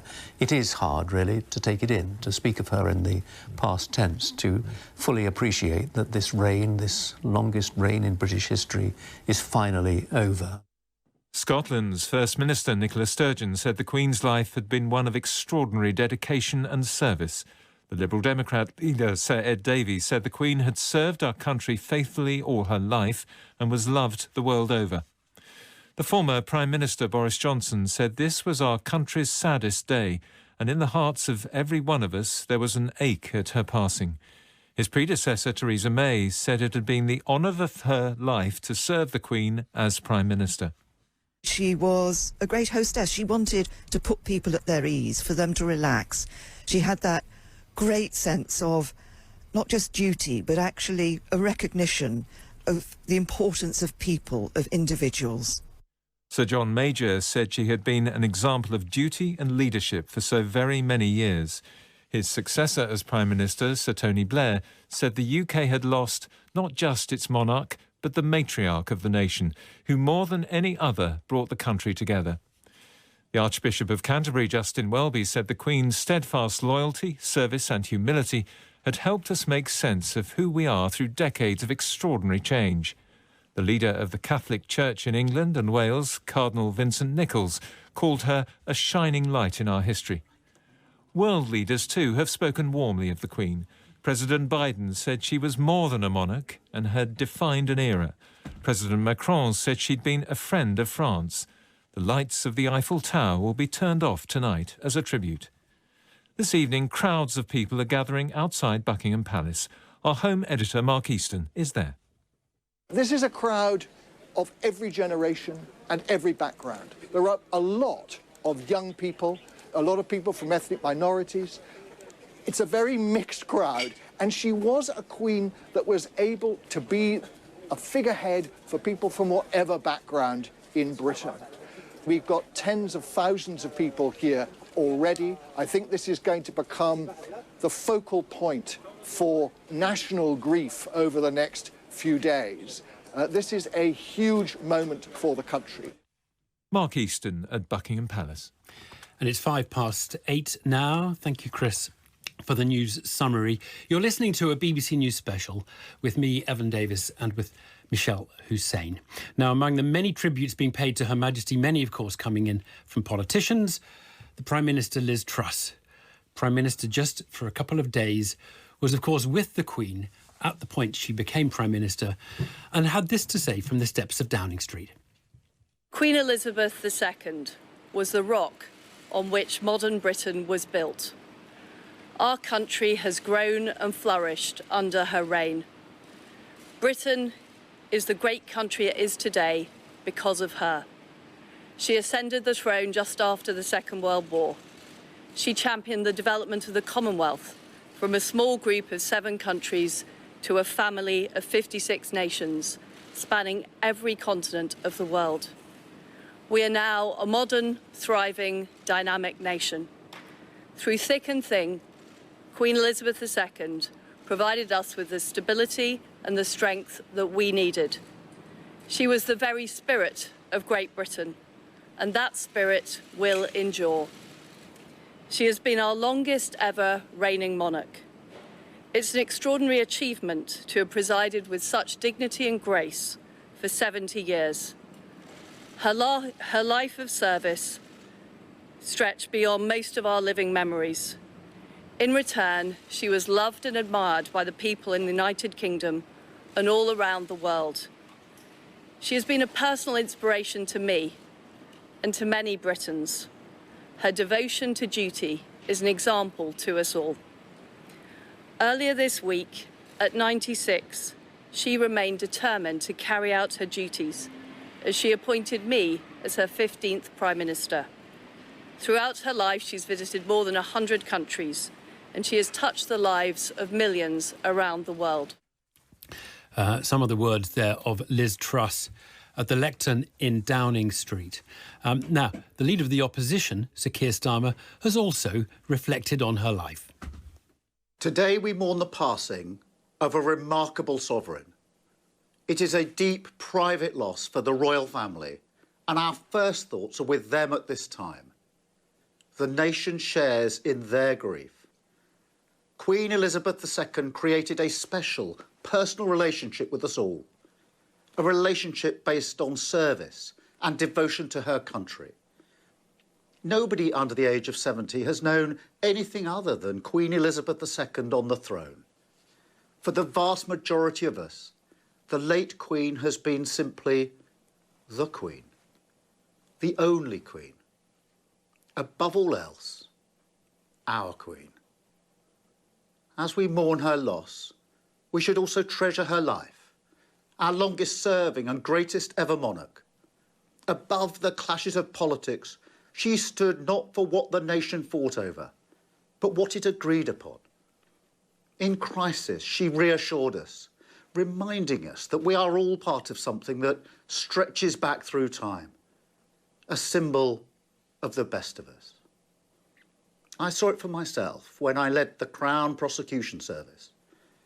Every time I had the privilege to meet the late Queen, she would ask the most searching questions because she wanted to understand the lives and struggles of her people. And as Britain changed rapidly around her, this dedication became the still point of our turning world, an example that taught us that whatever the challenges we face, the values of service always endures. And the obvious love the late Queen displayed for Britain, the British people gave back in return. That is why there is such an outpouring of grief across the nation today, as there is across the Commonwealth, to which the late Queen was so devoted. Around the world, people are united in mourning and united in celebrating her life. This togetherness is a reminder of what she achieved, a reminder of our shared values, values which I know will be upheld by her beloved son Charles, our new king. So as our great Elizabethan era comes to an end, we will honour the late Queen's memory by keeping alive the values of public service she embodied. For 70 years, Queen Elizabeth II stood as the head of our country, but in spirit, she stood amongst us. The words of Sir Keir Starmer there, reflecting on the life of Queen Elizabeth. Let's join our political editor, Chris Mason. He's on the line. And Chris, politics is going to stop at this point. It is, Evan, and it is for that very profound reason you heard reflected on in the extracts that we've just heard there, the weight and gravity of those words chosen by our political leaders, reflecting this profound moment in our history. A new Prime Minister, just 48 hours in office, the 15th of the Queen's reign, tasked with finding the right words at such a moment, just 2 days on from that first and final audience that Liz Truss was to have with Her Majesty. That moment, one of many that many Prime Ministers enjoy, that so many reflect after they've served in office, is so central to the British system of government. David Cameron, the former Prime Minister, issuing a statement in the last half an hour or so, saying it was each week a privilege to have the almost unique ability to sit down in private with Queen Elizabeth and to be able to call on the sage advice and wise counsel that she could offer. He reflects that it was a huge advantage, it is a huge advantage of the British system, that Prime Ministers have this special access. He says he was fortunate to be able to call on the knowledge of the world's greatest public servant and the world's most experienced diplomat. So yes, politics will pause, Evan, and what was very striking at lunchtime, and it personified in many ways the difference between Parliament and government and that other branch of the British Constitution, the monarch and the royal family, that it should be in that moment of such intense political debate, the very reason that the House of Commons exists as our cockpit of democracy, that argument going on about energy bills and the government, the support the government is going to provide, that it was at that moment that notes were sent in by a government minister to the Prime Minister and to the Leader of the Opposition, bringing them the news of the Queen's declining health at lunchtime. So yes, politics will pause. There'll be quiet reflections here at Westminster, as there will around the UK and in many corners of the world, and we won't see for some time the return of the noise and anger of conventional political debate. Such is the gravity of this moment, as plenty of people will no doubt reflect on how the UK sees itself with the passing of the Elizabethan era and how the world sees the UK. Chris Mason, thank you for that.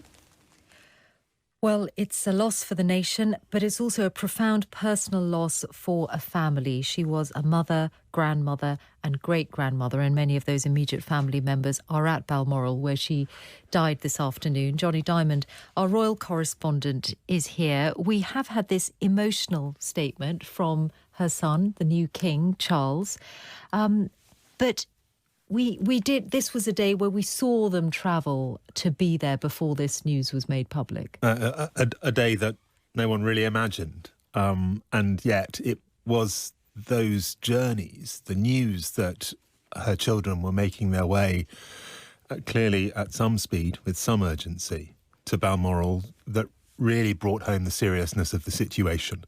And, of course, a reminder that for all the castles and the fine robes and the ceremony that accompanies the royal family, it is a family. And we look at the statement of King Charles, of the Queen's son, and the first phrase, of course, is the death of my beloved mother. This is both a moment of state, a great moment of state and of nation, but it is also an intensely personal moment, yes, for that relatively small group that makes up the royal family, but also for the wider family within the UK and around the world, in the realms and in the Commonwealth, who all saw the Queen as, in some way, a relative, a friend, an acquaintance, a symbol of continuity, all these things. So it's all these different roles that she played in so many different lives come together at this moment of her passing. And are reflected now and will be reflected in the days to come. Night has fallen over London, but you can see that outside Buckingham Palace, people are continuing to go to lay flowers, or in some cases just to be there. It's like there's a pull. Back in the mid-40s, there was a diplomat and diarist, a man called Harold Nicholson, who observed the crowds surging towards Buckingham Palace on rumours of the death of King George VI, the Queen's father. And he said, what a strange thing is monarchy. And we should acknowledge now it is a strange thing, almost an irrational thing in lots of ways, and that is what makes it so fascinating and draws so many of us to it. Being irrational. Indeed, Robert Lacey. That's what's so wonderful, you know, and we heard about her role in the Commonwealth. The reason why the Commonwealth is, let's boast a bit about it, is the most successful post-imperial creation in the world is because of the human touch that the Queen brought to it. The French lost their empire. They tried to keep going with the idea of Frenchness. The Spanish had a huge empire. The only country in the world, and I'll be shouted down for being a chauvinist on this, that whose empire created something successful and new is the Commonwealth. As you said earlier, Michelle, gone 57 countries, more than a quarter of the United Nations. And most of those came to independence in the Queen's reign, and it was the Queen who embodied Britishness in some way, and all these feelings we're talking about now are, of course, being felt all round. People talk about the Commonwealth being important for soft power, but it's emotion, it's the heart of the matter. Well, she made it the family of nations, didn't she? That was how she saw it. That's the tone she set. Yes, I mean, just a little technical point, interestingly, her tutor when she was a young man, Professor Martin, was in fact one of the devisers of the idea of the Commonwealth and turning the empire into something better and more fruitful.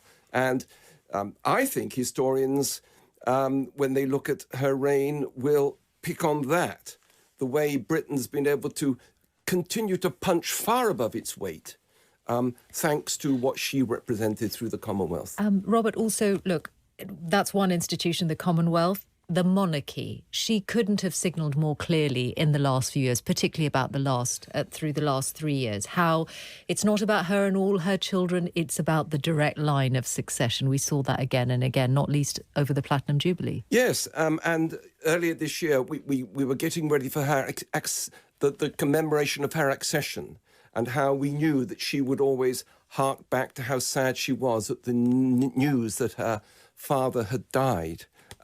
And what did she do, the Queen, when she spoke about it? She chose this opportunity to use all her prestige to place her blessing, as it were, on the new Queen consort, on Camilla. And we talked about it earlier, but suddenly Camilla, as Queen, only this year, in a way, became credible, and the Queen, looking back to the past, was thinking about the future in this human way.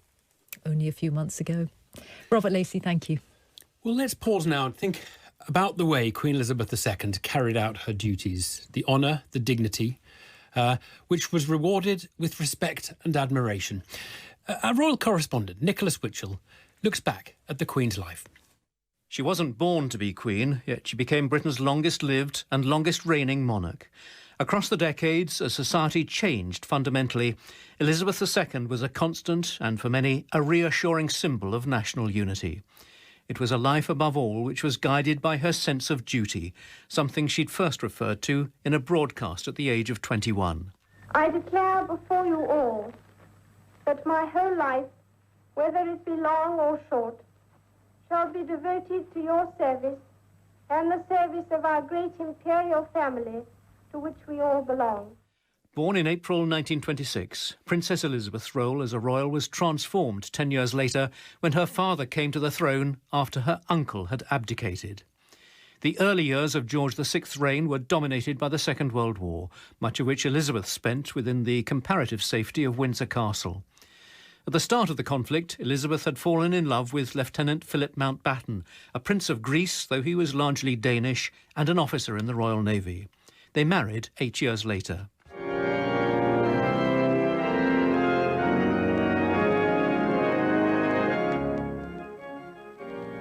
And as the wedding march peals out gaily through the Abbey... The early years of their married life were relaxed, but in February 1952, Elizabeth's father died while she was in Kenya. Her coronation the following year was watched by millions.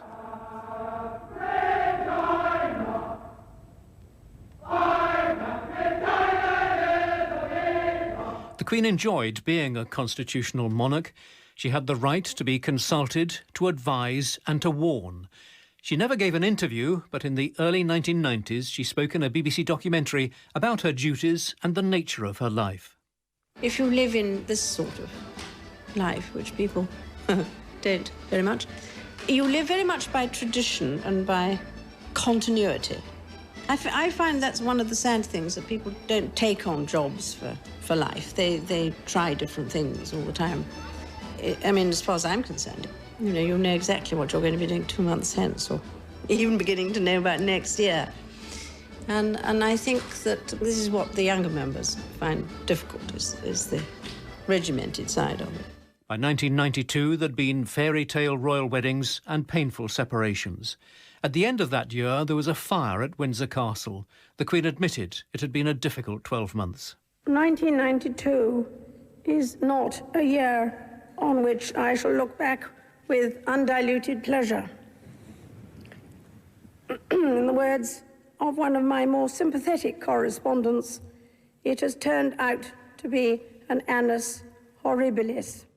When Diana, Princess of Wales, was killed in a car crash in Paris in 1997, the monarchy was shaken. The Queen was accused of being out of touch. She made a live television broadcast on the eve of Diana's funeral. I, for one, believe there are lessons to be drawn from her life and from the extraordinary and moving reaction to her death. I share in your determination to cherish her memory. 5 years after Diana's death, in 2002, people turned out in their tens of thousands to mark the Queen's Golden Jubilee. One of the highlights was a pop concert inside Buckingham Palace. There were more significant milestones, a historic state visit to the Republic of Ireland and an equally historic first handshake with the then Northern Ireland's Deputy First Minister, Martin McGuinness, once a former commander of the IRA. In June 2012, a national service of thanksgiving was held at St Paul's Cathedral to mark the Queen's Diamond Jubilee. A month later, at the opening ceremony of the London Olympics, she played herself in a spoof James Bond film. She was a mother, a grandmother and a great-grandmother, who became Britain's longest-serving monarch in September 2015 when she surpassed the reign of Victoria. It wasn't something the Queen said that she'd ever aspired to. Inevitably, a long life can pass by many milestones. My own is no exception. But I thank you all, and the many others at home and overseas, for your touching messages of great kindness. She continued with her public duties well into her 90s, often alone after the retirement of the Duke of Edinburgh. There was further family turmoil. Prince Andrew was forced to withdraw from public life over his ill-judged friendship with a convicted American sex offender. And then the Sussexes, Harry and Meghan, decided that they wanted to step back from royal life. They were unsettling moments, presided over by a monarch who showed that her sense of commitment was undiminished. It was evident again during the coronavirus epidemic.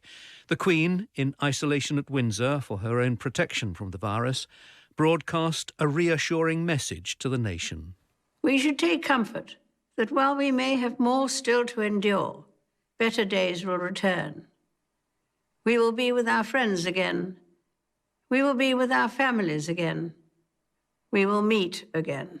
Her personal resilience was tested in the spring of 2021 when her beloved husband Philip died 2 months short of his 100th birthday. At his funeral within Windsor Castle, curtailed by the social distancing requirements of the pandemic, the Queen seemed a solitary figure.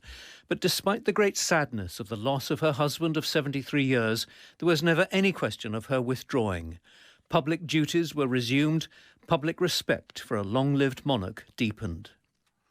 She marked the 70th anniversary of her accession to the throne, a record no other monarch had achieved, in February 2022. By then it was apparent that she was rather more frail physically than before. Her doctors had advised her to take things a little easier. Light duties was the expression used by the palace. In a message to mark her 70 years on the throne, she said she was grateful for and humbled by the loyalty and affection she'd received throughout her reign. And she signed the statement, "Your servant, Elizabeth R." By June 2022 and the public celebration of her Platinum Jubilee, her declining health limited the events she could attend. There was, however, a delightful surprise. A pre-recorded appearance, a somewhat chaotic tea party with Paddington Bear. Perhaps you would like a marmalade sandwich. I always keep one for emergencies. So do I.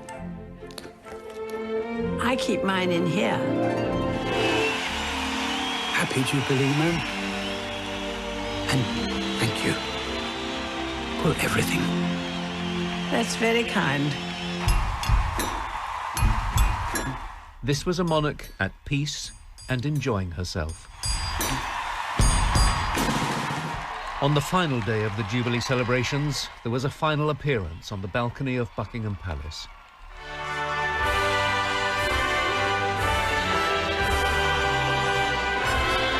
The national anthem was sung. A much-loved monarch acknowledged the many thousands who'd waited to greet her. The crowds cheered and cheered, but finally it was time to go. The Queen turned to depart from the balcony on which she'd first been seen as a baby. There was an unspoken feeling that an era was drawing to a close.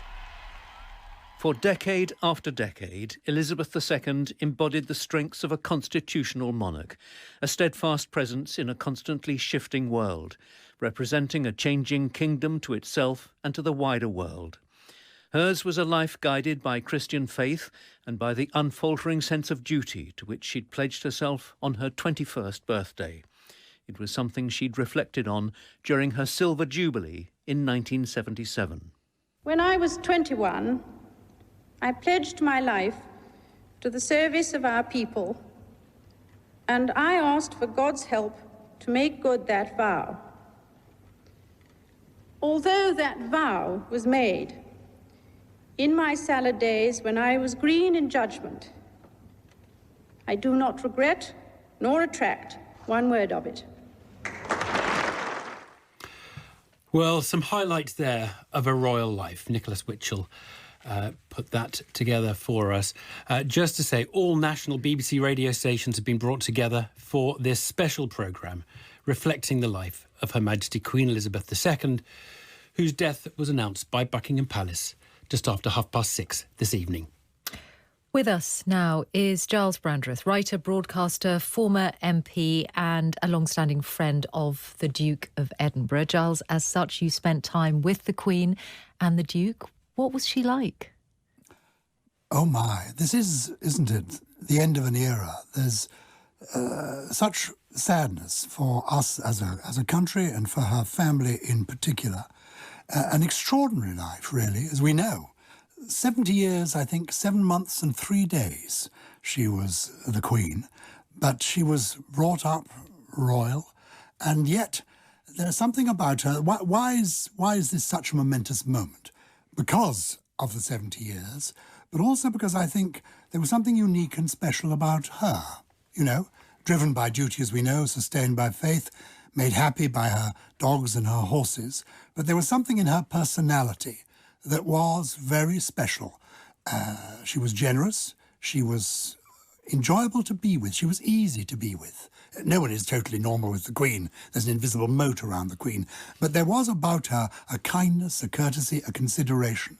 And the one thing that I felt very blessed to have been able to see at first hand over many years was her sense of humour. It's the one thing we didn't really get much of in public, because she was quite circumspect in public. But in private, she had a very lively sense of humour, and often quite a wry sense of humour. She could say things and raise an eyebrow and give you the impression of what she really felt and meant. Not that she ever said, in my hearing, anything that was cruel or unkind. She was a wholly positive person who lived a wholly good life. It's quite extraordinary, not only to be the longest reigning sovereign, but I would have thought probably the most popular and certainly the most respected, just in this country, throughout the Commonwealth and around the world.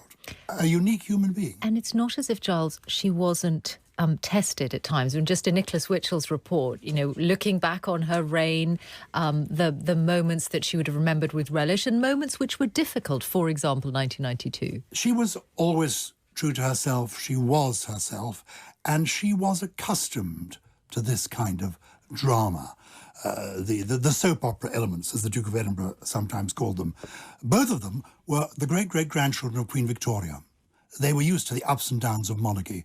She only came to the throne when she did because her uncle had been involved in the scandal of marrying an American divorcee. When she was a young queen, there was the scandal of her sister's possible relationship with Group Captain Townsend, who had been her father's equerry. Who was she going to marry?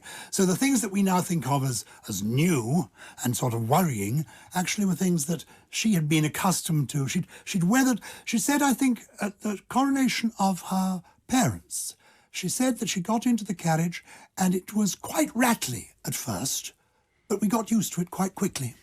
And that's how she felt, I think, about her reign. Oh, quite rattly at first, but you do get used to it. She weathered all those storms. Hearing you say that explains a lot because, you know, as an outsider, one can look at some of the, you know, the divorces, the issues with the press, the recent, you know, family ups and downs as well. And of course, it did sometimes get to her. I but remember she could take it in her stride. At Guildhall, she was there on that day. Remember, she gave that speech. Nicholas Witchell gave the Annus Horribilis speech. The Annus Horribilis speech. She arrived with a sore throat because of the smoke from the Windsor fire. And the combination of the Windsor fire and Windsor symbolising, in a sense, British royalty. What is the hold of it? With the sadness of the divorces in her family, she certainly felt it, but she also knew how to cope with it. Her faith was everything to her. It sustained her, a positive attitude, outlook on the world. Giles, thank you so much. Perhaps we'll talk to you later this evening as well. And it's now 28 minutes to 9, just after 8:30. This is a special programme from BBC News on the announcement of the death of Elizabeth II. And let's have a summary of the news of this evening from Chris Aldridge. Queen Elizabeth II has died at the age of 96. Buckingham Palace said Britain's longest-serving monarch passed away peacefully at her Balmoral estate in Aberdeenshire this afternoon. In a statement, Clarence House confirmed that the new king, the Queen's eldest son, would be known as King Charles III. He has said the death of his much-loved mother was a moment of great sadness for him and his family, and that her loss would be felt throughout the world. The Prime Minister, Liz Truss, said the passing of the second Elizabethan age was a huge shock to the nation and to the world. Ms Truss paid tribute to the woman who appointed her Prime Minister 2 days ago, calling her a rock on which modern Britain was built. The Scottish and Welsh First Ministers Nicola Sturgeon and Mark Drakeford, as well as the Labour leader Sir Keir Starmer, have sent their deepest condolences. Leaders from around the world have paid tribute. President Biden said the Queen was a stateswoman of unmatched dignity who defined an era. President Zelensky said Ukraine sent its condolences to the UK and the Commonwealth for its irreparable loss. The Canadian Prime Minister Justin Trudeau said Canadians would always cherish her wisdom, compassion and warmth. Flags are flying at half-mast on buildings from London to New Zealand. Chris, thank you. Well, it was at Balmoral that the Queen died. She died peacefully, the palace told us in a statement, but Buckingham Palace was her London home, and our colleague Paddy O'Connell is there now. It's dark now, Paddy, but are people continuing to come? Yes, this very much is the scene for other big royal moments, and of course this is the once in 70-year royal moment. But there is always an advance party. But what, Michelle, is so noticeable from the hundreds around me is how young people are. I suppose you could say there's the I was there people. There are people who are coming out with their phones for selfies saying I was there tonight. But then there's another group of people you meet, the I was there people, the people who think the Queen was their life. It's dawned on me there's two different types of people here, many different emotions, but the young people here are sharing with the people with different generations, and the older people are contemplating what on earth their life means without her, because of course, 15 prime ministers, one head of state is statistic. But to be British and to try and understand it, it's very difficult sometimes, isn't it? So the people I meet think that she was helping them understand, and then now and again the crowds cheer. There's a spontaneous attempt every now and again to chant her name and to 3 cheers. Let me just see if you can hear it. It's just petering out in the rain. You can probably hear my umbrella. Earlier, here are 2 people I met in the crowds. One woman from Bath who'd been here just a few months ago in happier times. And first, Lord Lloyd Webber. Just standing almost where we were when we did the concert for the Jubilee, and it's just completely and utterly overwhelming, really, that this has happened. It's like she was immortal. And part of your family. And part of everybody's family, not just mine. She was the, incredible inspiration for not just Britain, the Commonwealth, but for the world. Obviously, it's difficult to find words, and you're a man who thinks in music, but there was so much music here so recently, and she was very pleased with it. She stood on this balcony to rapturous applause. Well, all one could say is that she's been an incredible supporter of almost every form of the arts in her time, and nobody will see the like of this incredible Queen ever again. You're clutching some flowers that you brought down. What do you intend to lay them and go away, or will you stay? Of course. What we've just come down today to pay respects to the most remarkable, extraordinary woman, and nobody will ever see the like of her again. It's strange because you're not related to the person, but it feels like someone you care about really deeply has died, because she's been part of the fabric of everybody's lives, whether you were a monarchist or not, for pretty much everyone who's alive's life. Did it feel an instinctive thing to get some flowers and bring them to the gates of Buckingham Palace? Yes, it feels very strange because I came here for the Jubilee and was just looking at some of the video content and how happy and it seems tried to say glorious, but that's how it felt, and now for something completely different.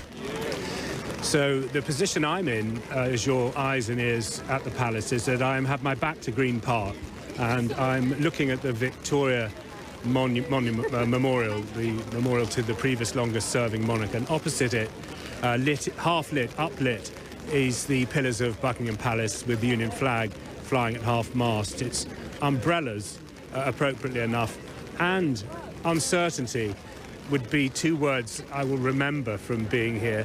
And another U word just dawns on me. 2 ladies I just met from Uganda tell me that the phones are alive with everyone calling in, paying their respects to the family members here. Just a reminder of what your other guests are saying. There may have been a debate in Britain about the future of the monarchy, and there may very well be one to come. But what's coming to me loud and clearly from the people who've come here by foot in the rain is they want to show their respect, their love and admiration, and the calls are coming into these 2 ladies, and they just thought they'd come here and bring the flag of Uganda and put it at the gates. So there you have umbrella, uncertainty, and the flag of Uganda, the latest update. Paddy, thank you very much. And earlier when you were talking about the spontaneous cheering outside the palace, we could hear it, so we got the sense of that being a part of what's happening there as well. Thank you. Paddy using words to describe what's going on there. Let's think of another word now, faith, because in her famous 1947 radio broadcast, when the Queen spoke of dedicating her life to service, she finished by saying, "God help me to make good my vow." Her long reign was shaped by public religion, but also by a private faith, a model on which to base a life of sacrifice, service and compassion. With her accession to the throne, the Queen became defender of the faith and supreme governor of the Church of England. And this was symbolised at her coronation in 1953 by the 16th Duke of Norfolk. Will you maintain and preserve inviolable the settlement of the Church of England and the doctrine, worship, discipline and government thereof as by law established in England? And will you preserve unto the bishops and clergy of England and to the churches there committed to their charge all such rights and privileges as by law do or shall appertain to them or any of them? All this I promise to do. Well, it's very clear from the Queen's words and deeds that her faith was not limited to the public demands of her role, but was a personal conviction. The role of religion as a guide in her life was a frequent theme in her Christmas messages, including this one in 2014. For me, the life of Jesus Christ, the Prince of Peace, whose birth we celebrate today, is an inspiration and an anchor in my life. A role model of reconciliation and forgiveness, he stretched out his hands in love, acceptance, and healing. Christ's example has taught me to seek to respect and value all people of whatever faith or none. That one from 2014. Let's hear another piece of archive here. 2002. Now, that was a year that saw the death of her mother, Queen Elizabeth, and sister, Princess Margaret. And she spoke of the comfort she'd drawn from faith. I know just how much I rely on my own faith to guide me through the good times and the bad.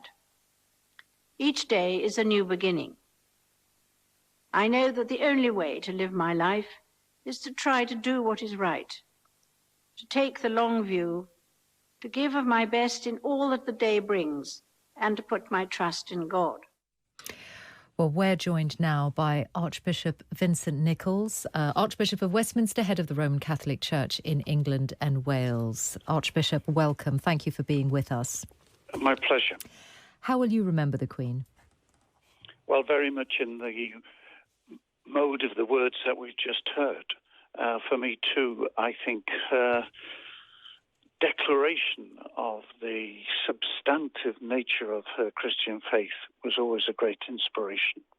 And my memory is quite long. I remember the coronation. I remember the bar of chocolates and the mug that we got as children. And it goes right through to the year before last when I sat next to her at dinner at Windsor Castle and we talked about her faith and her journey to Australia. And the corgis came to be fed. So I have a long, long memory, but at the heart of it is her ability to express her faith in a way that offended nobody but inspired everybody. And did you feel that was important? It was clearly important to her, but was it also important in setting a tone in a country where we have seen increasing secularism?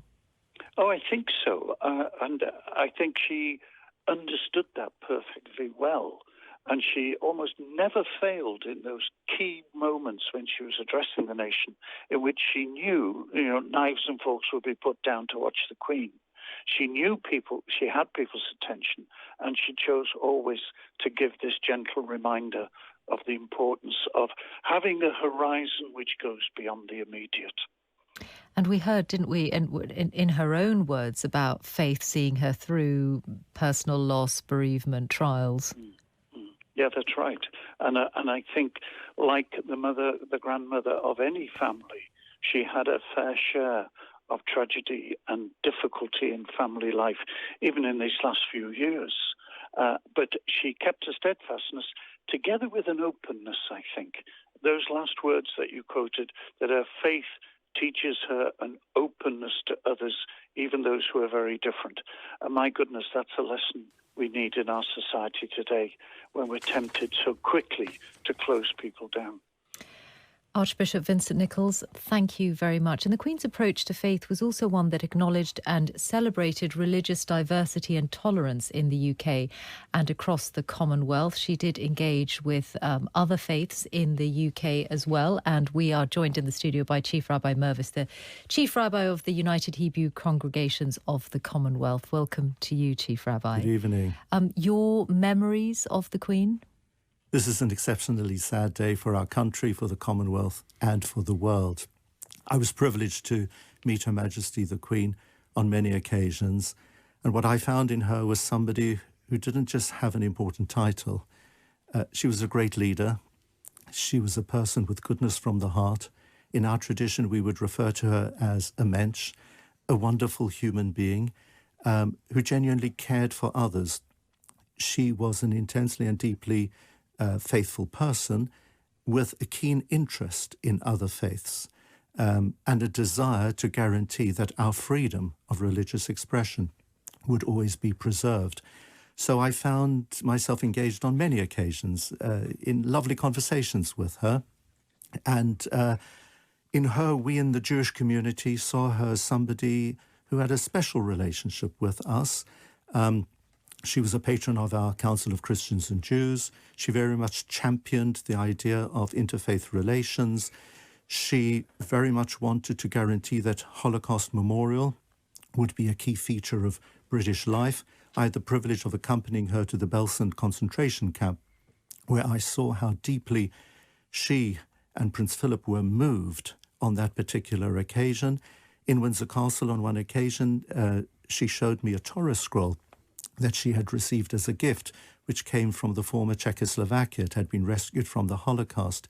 And she shared stories of visits to synagogues around the world. I remember particularly her describing her visit to the Paradesi synagogue in India in a state visit in 1997, and she described the beautiful floor and the architecture.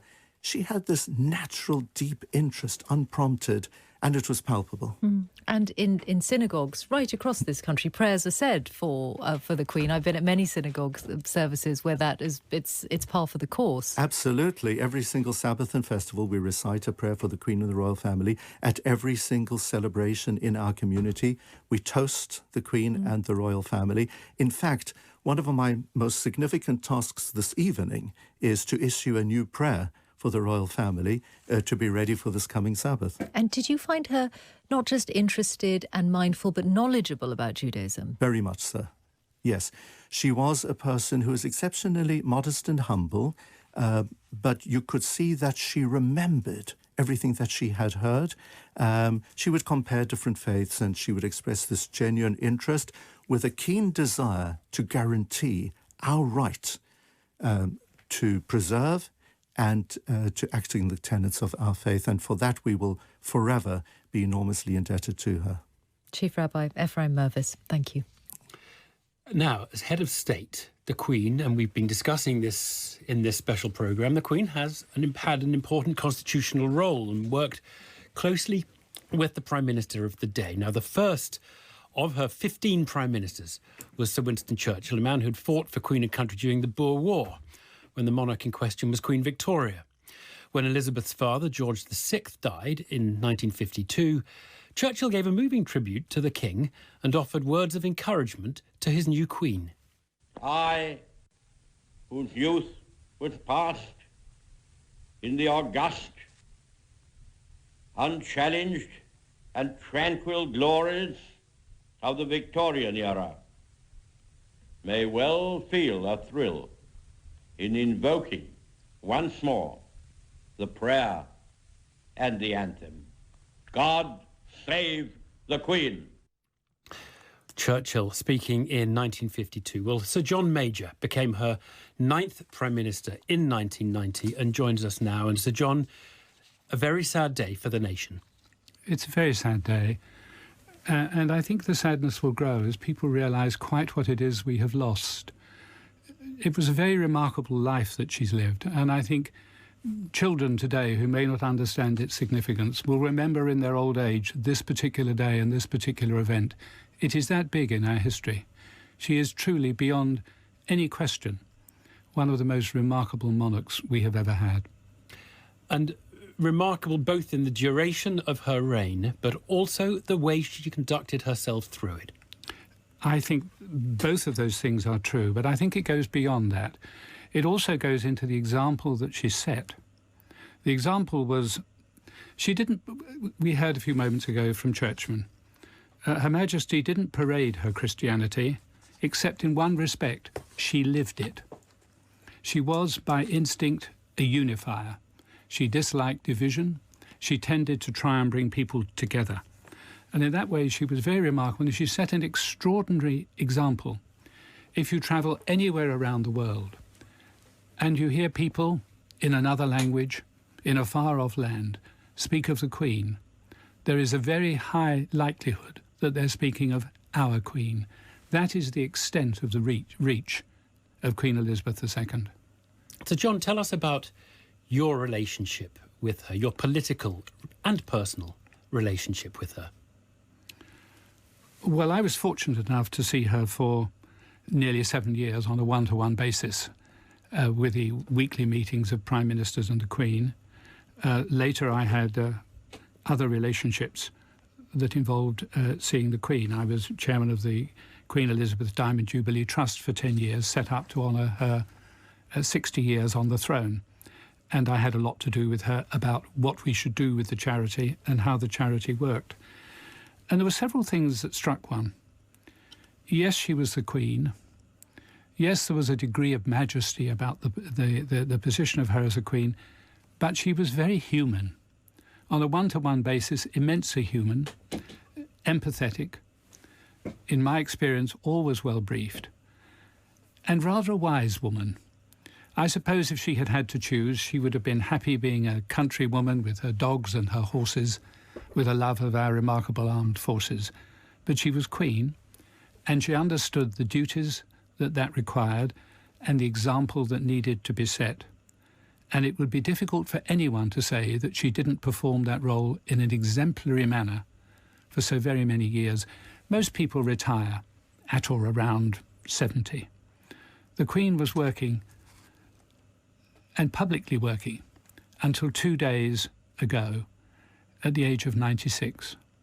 There are very few people who would have had a working life remotely of that length or of that productivity, or who were still showing an enthusiasm for what they had to do after having done it so long.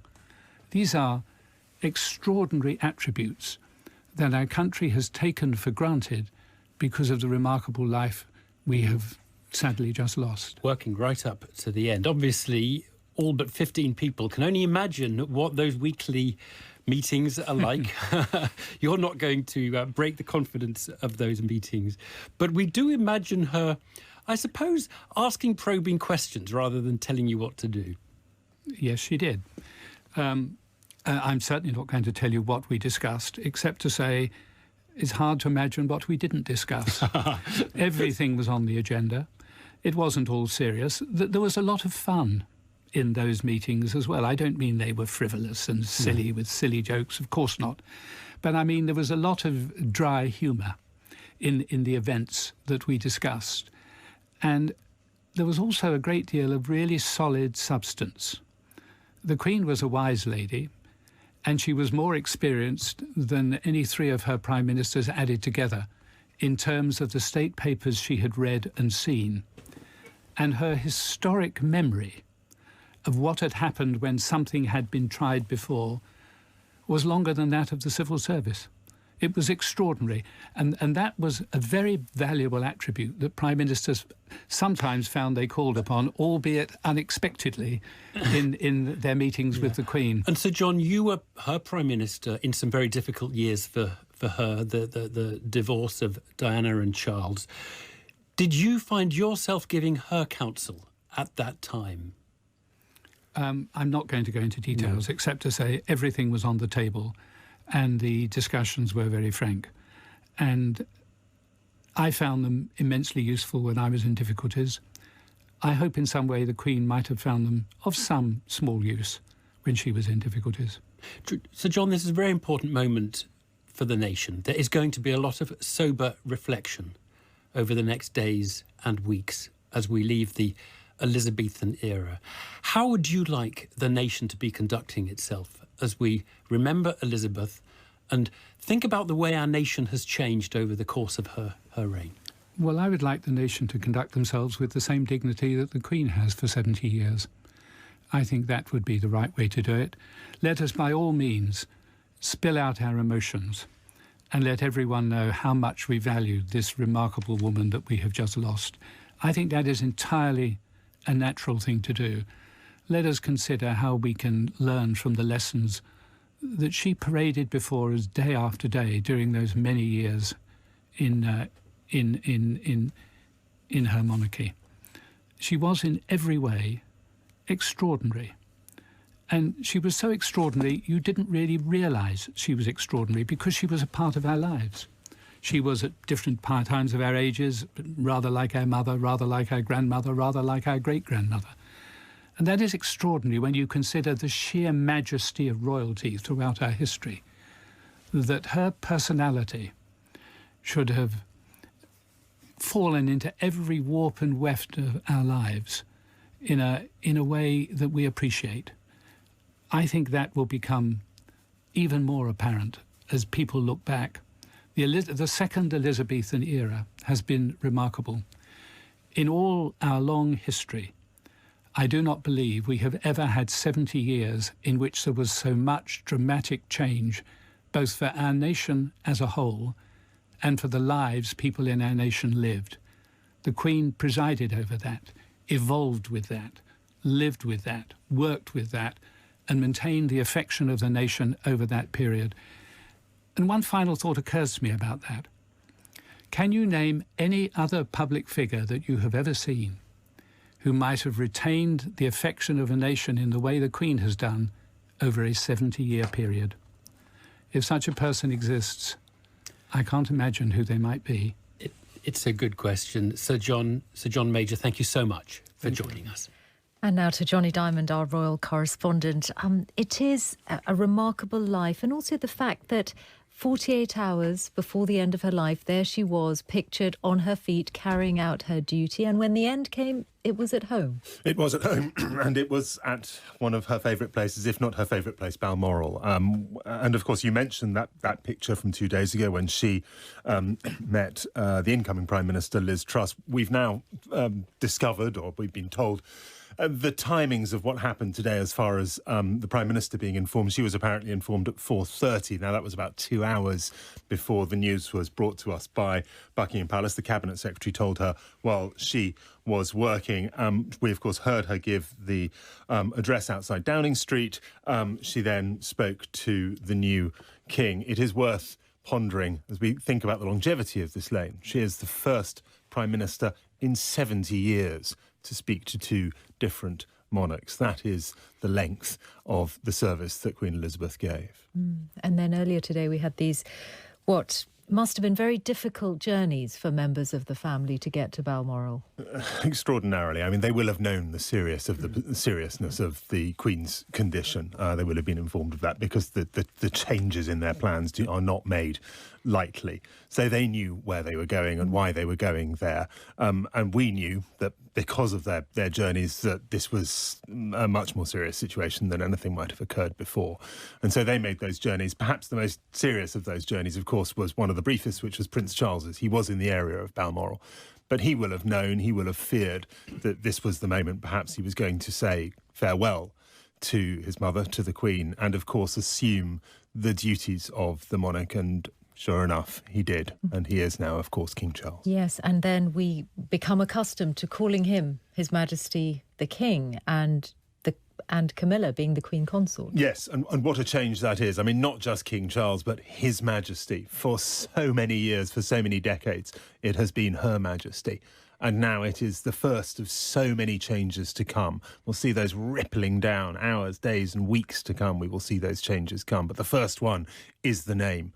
It doesn't quite trip off the tongue yet. It is still strange. And we don't even refer yet to the late Queen. We're still talking about the Queen.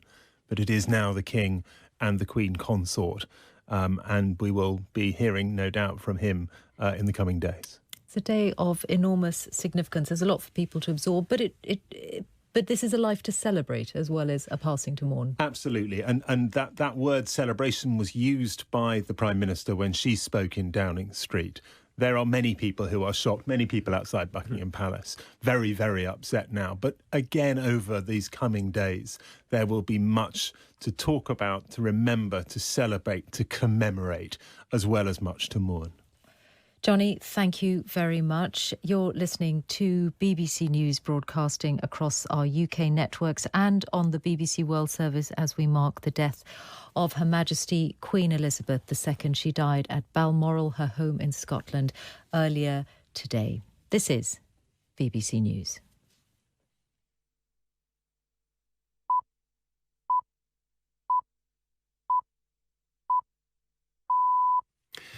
We will be continuing to remember the Queen's life. We'll be hearing from those who have observed close up her long reign. But let's now have a summary of the news this evening from Chris Aldridge.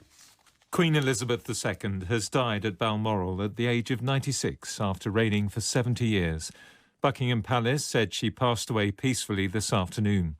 Senior royals had gathered at Balmoral after concerns were expressed about her health earlier today.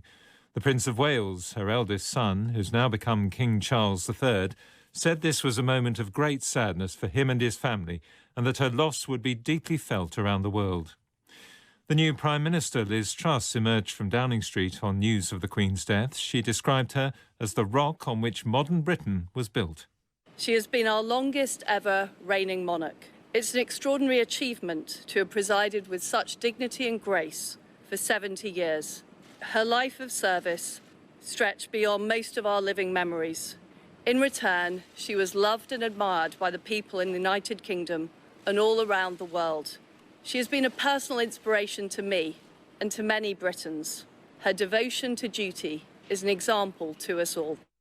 The Archbishop of Canterbury, Justin Welby, said the country had lost the person whose steadfast loyalty, service and humility had helped us make sense of who we were. He said the Queen left behind a truly extraordinary legacy that was found in almost every corner of our national life, as well as the lives of so many nations around the world. Pope Francis said he was deeply saddened. The Labour leader, Sir Keir Starmer, sent his deepest condolences. For the vast majority of us, the late Queen has been simply the Queen, the only Queen. Above all else, our Queen. As we mourn her loss, we should also treasure her life, our longest serving and greatest ever monarch. Above the clashes of politics, she stood not for what the nation fought over, but what it agreed upon. Scotland's First Minister Nicola Sturgeon said the Queen's life was one of extraordinary dedication and service, and her death was a profoundly sad moment for the UK, the Commonwealth and the world. The Welsh First Minister, Mark Drakeford, said the Queen firmly upheld the values and traditions of the British monarchy. The former Prime Minister, Theresa May, remembered her weekly audiences with the Queen. It was a conversation with somebody who was immensely knowledgeable and understanding of the issues, what was going on in the government and around the rest of the world. She knew many of the world leaders that one was meeting as Prime Minister, but also she had a great sense of humour as well. Crowds have been gathering at the gates of Buckingham Palace. Our home editor, Mark Easton, is there. This is a crowd of every generation and every background. There are a lot of young people, a lot of people from ethnic minorities, and she was a queen that was able to be a figurehead for people from whatever background. We've got tens of thousands of people here already. Some people, I have to say, are close to tears. This was a very personal relationship with a woman who embodied something very special about their country. She was, I think, a solid and immovable piece that sort of defined the nation's image of itself. World leaders have been remembering the Queen as a beacon of calm and stability, spanning her record-breaking reign. President Biden and his wife Jill said she was a stateswoman of unmatched dignity and constancy. The French President Emmanuel Macron described her as a friend of France. India's Prime Minister Narendra Modi wrote on Twitter that the Queen would be remembered as a stalwart of our times. The Italian Prime Minister, Mario Draghi, praised her for her spirit of service. At the United Nations, the Security Council held a minute's silence. The Secretary-General, Antonio Guterres, said she was admired around the world for her grace, dignity and dedication. The Irish Prime Minister, Micheál Martin, said the Queen's state visit in 2011 played a key role in the normalisation of relations between the two countries. The Canadian Prime Minister, Justin Trudeau, paid this emotional tribute. She was one of my favourite people in the world, and I will miss her so. She was our Queen for almost half of Canada's existence, and she had an obvious, deep, and abiding love and affection for Canadians. I will so miss those chats. She was thoughtful, wise, curious, helpful, funny, and so much more. Workers have been called off in response to the Queen's death. Stoppages were due to be held on the 15th and 17th of September. And Royal Mail workers, members of the Communication Workers Union, who walked out this morning, have cancelled the second day of their strike tomorrow. Chris, thank you. Chris Aldridge there. Now it's 9:05 here in the UK. We are digesting the news of the death of Elizabeth II. Some little bits of news about what is happening at the moment. Flags will be flying at half-mast on UK government buildings in tribute to the Queen from now until the morning after her funeral. Churches, I'm seeing this from the Press Association, are being urged to toll their bells across England on Friday, tomorrow, to mark the death of the Queen. We're staying on air as we report and reflect on the news this evening. Johnny Diamond is with me. Johnny, a lot of wheels of state are now going to be turning. Yes, and you get a sense of the scale of that from what we've just learnt about the timetable of the Prime Minister being informed. She was informed 2 hours before the statement came out. That is because this is a personal occasion, certainly for members of the royal family, and of course for so many other people across the country. But this is a very important state occasion as well. And it is an occasion across the world because the Queen was not just the Queen of the United Kingdom, but the Queen of more than a dozen other countries as well. And all of them had to be informed before the news was made public. And I think that speaks to why there was this 2 hour wait between the British Prime Minister being informed and, of course, the rest of us hearing about this. So, yes, we will see the machinery of state swinging into action. I mean, this is not an unplanned event, it should be said. There are lots of plans in place, and we will start to see plans go in not just for a period of mourning, but also for the new king as well. This is going to be a period unlike any other, really, in modern British history, a period where the nation and the state looks back in remembrance, but also looks forward and settles in a new monarch. And then, of course, that ripples down through the rest of the royal family, and then physical changes from everything from stamps to banknotes and coins. All of that starts to happen as well at some speed, because there is always a sovereign, there is always a monarch, and there is now a new one. Johnny, thank you. Let's take a look back now at the Queen's life, right back to her early life, in fact, because in 1940, at the height of the Blitz during World War II, the then Princess Elizabeth and her younger sister Margaret were moved from Buckingham Palace to Windsor Castle to escape the bombing. And it was in October of that year, at the age of 14, that she made her very first public speech, and it was on the BBC's Children's Hour. I can truthfully say to you all that we children at home are full of cheerfulness and courage. We are trying to do all we can to help our gallant sailors, soldiers and airmen. And we are trying too to bear our own share of the danger and sadness of war. We know, every one of us, that in the end all will be well, for God will care for us and give us victory and peace. And when peace comes, remember, it will be for us, the children of today, to make the world of tomorrow a better and happier place. The Queen there at the age of 14. Well, let's jump a few years. Her devotion to duty continued. Let's go to when she was 21, fulfilling a promise she made. Fulfilling a promise she made. I declare before you all that my whole life, whether it be long or short, shall be devoted to your service and the service of our great imperial family to which we all belong. Thinking even further back in her life, she was 10 when she became heir to the throne. That is how old she was when her father became king after the abdication of her uncle, Edward VIII. And then towards the end of the Second World War, she joined the Women's Auxiliary Territorial Service, training as a mechanic and driver. She wore the ATS uniform on VE Day in 1945, and she and her sister left Buckingham Palace to mingle with the celebrating crowds. We cheered the King and Queen on the balcony and then walked miles through the streets. I remember lines of unknown people linking arms and walking down Whitehall, all of us just swept along on a tide of happiness and relief. I think it was one of the most memorable nights of my life. Well, no memories of the Queen, well, any memories of the Queen invite memories, of course, of her consort, Philip. In 1947, she married him, former Prince of Greece, huge source of support, as she acknowledged in a speech marking their golden wedding anniversary in 2007.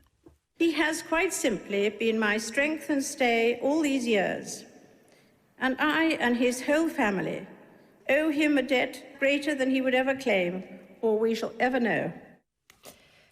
Well, it was just over 4 years after she was married that news came of the death of her father, King George VI. And that, of course, was the moment that she acceded to the throne just over 70 years ago now. Let's speak to Grant Harold, who's a former royal butler. He worked for the Prince of Wales, as he was now the Queen, and in that capacity met Her Majesty. Grant, welcome to you. Thank you. Tell us about your experience of meeting the Queen in the time that you worked for the then Prince.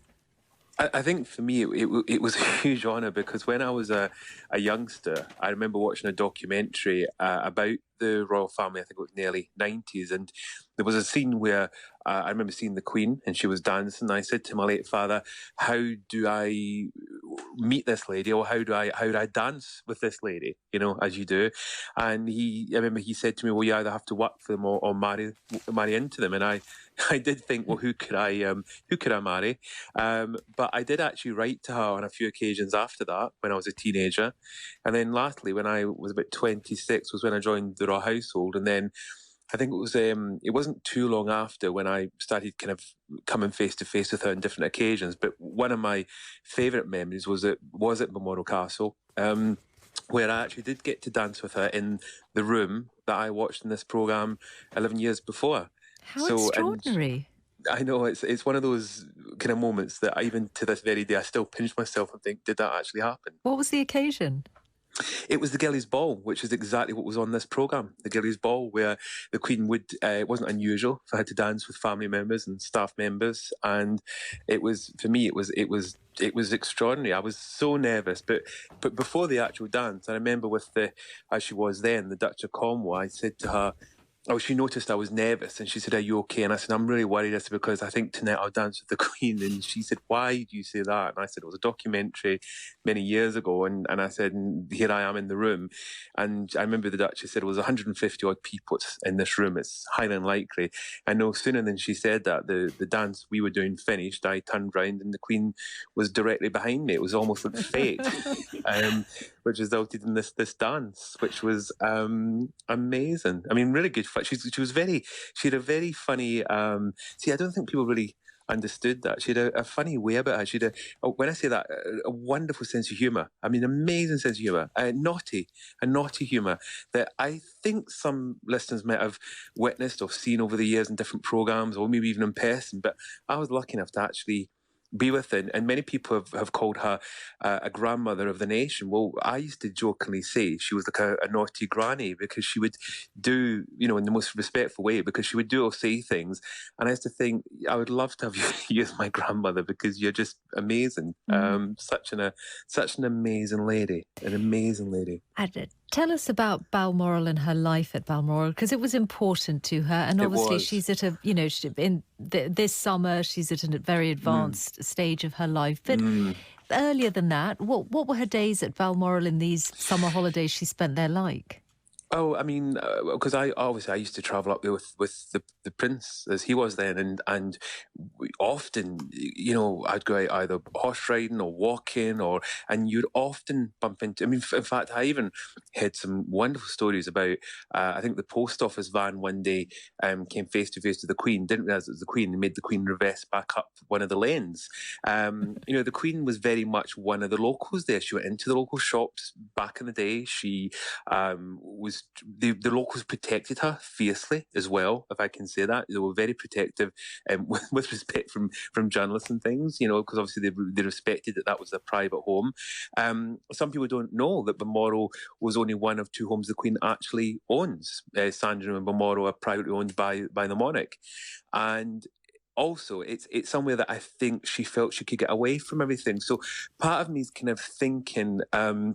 I don't know, but, you know, obviously with everything that's happened over the last few days, I kind of wonder if she maybe knew that she wasn't in the best of health. And I kind of wonder if it had been planned that she wanted, I mean, who knows? You know, we'll never really know. But I kind of wonder if that was a choice, maybe that's what she wanted, was to be there when her time came, because she obviously loved the country. She adored every corner of the country, but Scotland, she, like Queen Victoria, she did call it her Highland paradise, and it was somewhere that she had many, many wonderful memories, also with Prince Philip in the little cottage in the grounds that they used to go to. Within the grounds of Balmoral? Craignagown, a little cottage, very humble, if I can say that, compared to the castle, but that's where they used to, it was described to me that that's where they would play Mr. and Mrs., and obviously that was where they could just be themselves. From what I was told, I never witnessed it, but she would be in the kitchen cooking away and things, and he would kind of lay the table and things. So it was very much a chance for them to be just a normal couple. But see, I believe that because I've seen footage over the years as well, sadly not personally, but where the Queen would feed the corgis herself, you know, when she could. So she was very much, I think people assumed that because she had people like myself around to kind of look after the family, they assumed that they don't do things, but she was very much hands-on. You know, she would happily, and Prince Philip and Prince Charles, they would very much go on and do things on their own. Yeah, a chance to get away from the royal butler. It was get away from all the royal staff and just have some. So in fact, they were quite insistent. I remember if there was picnics and things, we wouldn't go with them. You know, there'd be no reason, and they would just do it on their own, which I thought was lovely. But I think today, you know, it's especially obviously this evening, I've been. In between interviews, I've been reflecting, and I just think I'm really lucky that listen to other people talking about the Queen and people saying how they wish they'd met her, and I just think, you know, I was so lucky to have known her at one point and to have been with her and you know, in rooms of my own and had amazing conversations, and something that I will now always treasure. Yeah, and to have seen her in what was clearly one of her favourite settings and off duty and relaxed, it's very special. Yes. Yeah. Grant, thank you so much for sharing your memories with us. Grant Harold. My pleasure. Thank you. And it is lovely to hear memories of people who really knew her. Funny, mischievous. I think we'd all like to think of her that way, but we didn't really know. Robert Lacey, royal historian, author of The Queen, A Life in Brief. Does that resonate with you, the way that Grant Harold was describing it? Wasn't it lovely to hear him talking frankly about talking to the Queen, whereas all these prime ministers we've heard on, well, they've said great and worthy things, but they won't tell us a thing about her, will they? No. She did have, and everybody talks about her wonderful sense of humour and never gives an example. And I've got one, which comes from a Privy Council meeting when apparently Claire, in the days of Claire Short, Labour government, and early days of mobile phones when people weren't quite sure how to use them. And suddenly her mobile phone went off during the Privy Council meeting, and she fumbled with it, of course, and the Queen said, "Oh dear, I hope that wasn't someone important." And of course, the joke there comes from her modesty.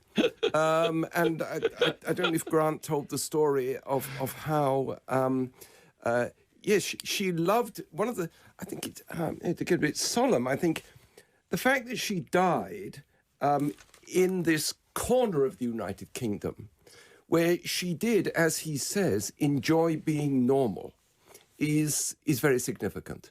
And, you know, she did like walking around, and there's another of these stories how she was with a detective walking along, and an American tourist said, "Have you met the Queen?" And she said, "No, I haven't," pointing to the detective, "but he has."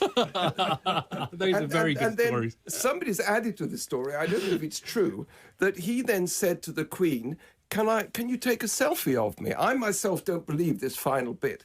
And so she happily took the camera and took a picture of the tourist with the detective. And gave the camera back. And when he'd left, she apparently said to the detective, "Well, he's going to kick himself when he finds out the truth of all that." So, I mean, I think what's beautiful about her humour was it did reflect her modesty about her being an ordinary person. There was some documentary footage that was doing the rounds not that long ago of her working the room at an international reception with a remarkable number of leaders and important international figures there. I think this is in the era of Ted Heath, but she was very good at making conversation, bringing people into the conversation, keeping it light, not letting it get too heavy, not making it banal. I mean, it is quite a skill, really, isn't it? She was a real professional. And this opening phrase of hers that always got satirised in the shows, "Have you come far?" was in fact very clever. Because if you say to somebody, "How are you?" they either don't know what to say, or they'll launch into far more than you need. If you say to somebody, "Have you come far?" that gives them a precise answer to give. And then, you know, so I've come from Coventry, and then that gives her a response. A cue. I remember when I was last in Coventry, XYZ, she would say. And so she was able to give that particular person something special to them. Yeah. Now, Robert, royal families, special to different nations, their own royal families, obviously there is a relationship between them, and many of them have been commenting tonight. The Spanish royal family have sent a telegram, for example, "Your Majesty, dearest Charles, deeply saddened by the sorrowful news." Compare the British royal family under Queen Elizabeth to the way other nations' royal families developed, because we often heard, and there were times when people, we want a bicycling monarchy, you know, something much more down to earth. Just talk us through that. Well, I think what's interesting about the bicycling monarchy, which is a reference to the Netherlands monarchy, I think anti-monarchists might reflect that some of the so-called most intelligent and rational countries in Europe have kept monarchies. I mean, the Scandinavian countries, so very modern and democratic, but they have all understood the value of the essence of our system that we heard, I thought, Keir Starmer talking about rather well, that the politicians are there to represent what we disagree about, and she represented what we agree about. And I thought it was a wonderful moment at the Jubilee when Boris Johnson, as he came up the steps, got booed. Not because I got anything against Boris Johnson, but because it illustrated this point. Inside the church, we were celebrating what we agree about. Here was a very divisive, although also a very successful figure that people didn't agree about. And we saw the whole, that's a lesson in British constitutional history, but I think it did revolve around her being an ordinary person. You know, one last thing, I mean, the British monarchy is said to be the most expensive in the whole of Europe, and was under her. On the other hand, it had more working figures in it than so when you divided the cost by the amount of engagements they did, in fact, someone like Prince Richard of Gloucester would be the 10th hardest working figure in the whole of Europe. And of course, the Queen, Prince Charles and Princess Anne were right at the top there, with those two taking their example from her, their mother. Robert, thank you for that. Robert Lacey. There are so many wonderful tributes that have been paid to her. It's quite hard to choose between them, but I'm going to just mention this one from Justin Trudeau, who just simply called her one of my favourite people in the world, and he'd known her as a child as well as later a world leader. But let's go back to Scotland and the importance of Scotland in the Queen's life and her love for Scotland, because Sarah Smith, our former Scotland editor, is at Holyrood now. How would you describe the importance of Scotland in her life, Sarah?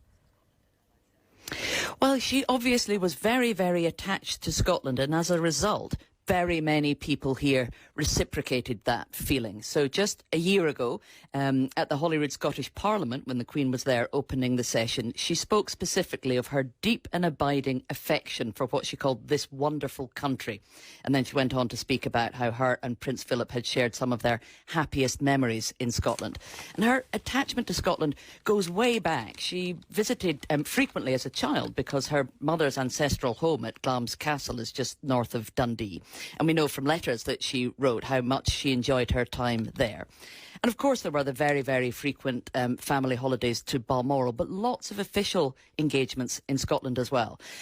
For a week in June every year, it's known as Holyrood Week or Royal Week. And the Queen is in residence at her official residence, Holyrood Palace in Edinburgh, and she threw a garden party to invite thousands of people who lived in Scotland to it, and undertook all sorts of engagements then as well, all across the country. There were some very, very grand occasions, of course, that she attended in Scotland. But then just last year, she and Prince William had a much more humble engagement when they toured around the Iron Brew factory in Cumbernauld. So she saw all walks of Scottish life, and it was because she was so clearly dedicated to this part of her kingdom that Scots also returned that affection in very large measure.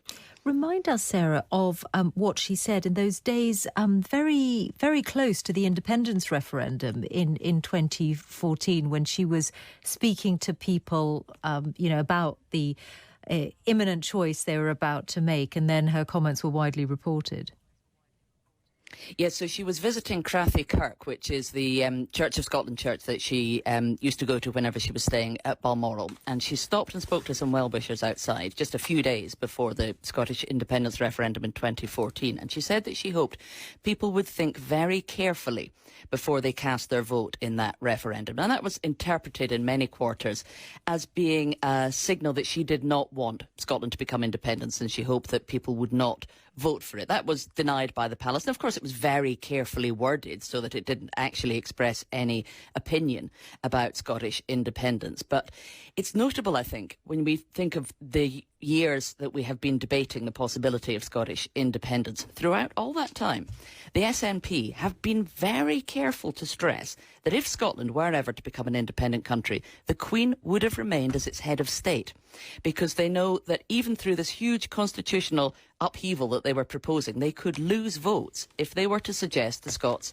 that their ties to the royal family would be lessened if Scotland were an independent country. So that gives you a measure of how Scotland felt towards the Queen, because the SNP were so worried that if they were to say that the Queen would no longer reign over Scots, that they might not want to vote for independence. Sarah, thank you very much. Sarah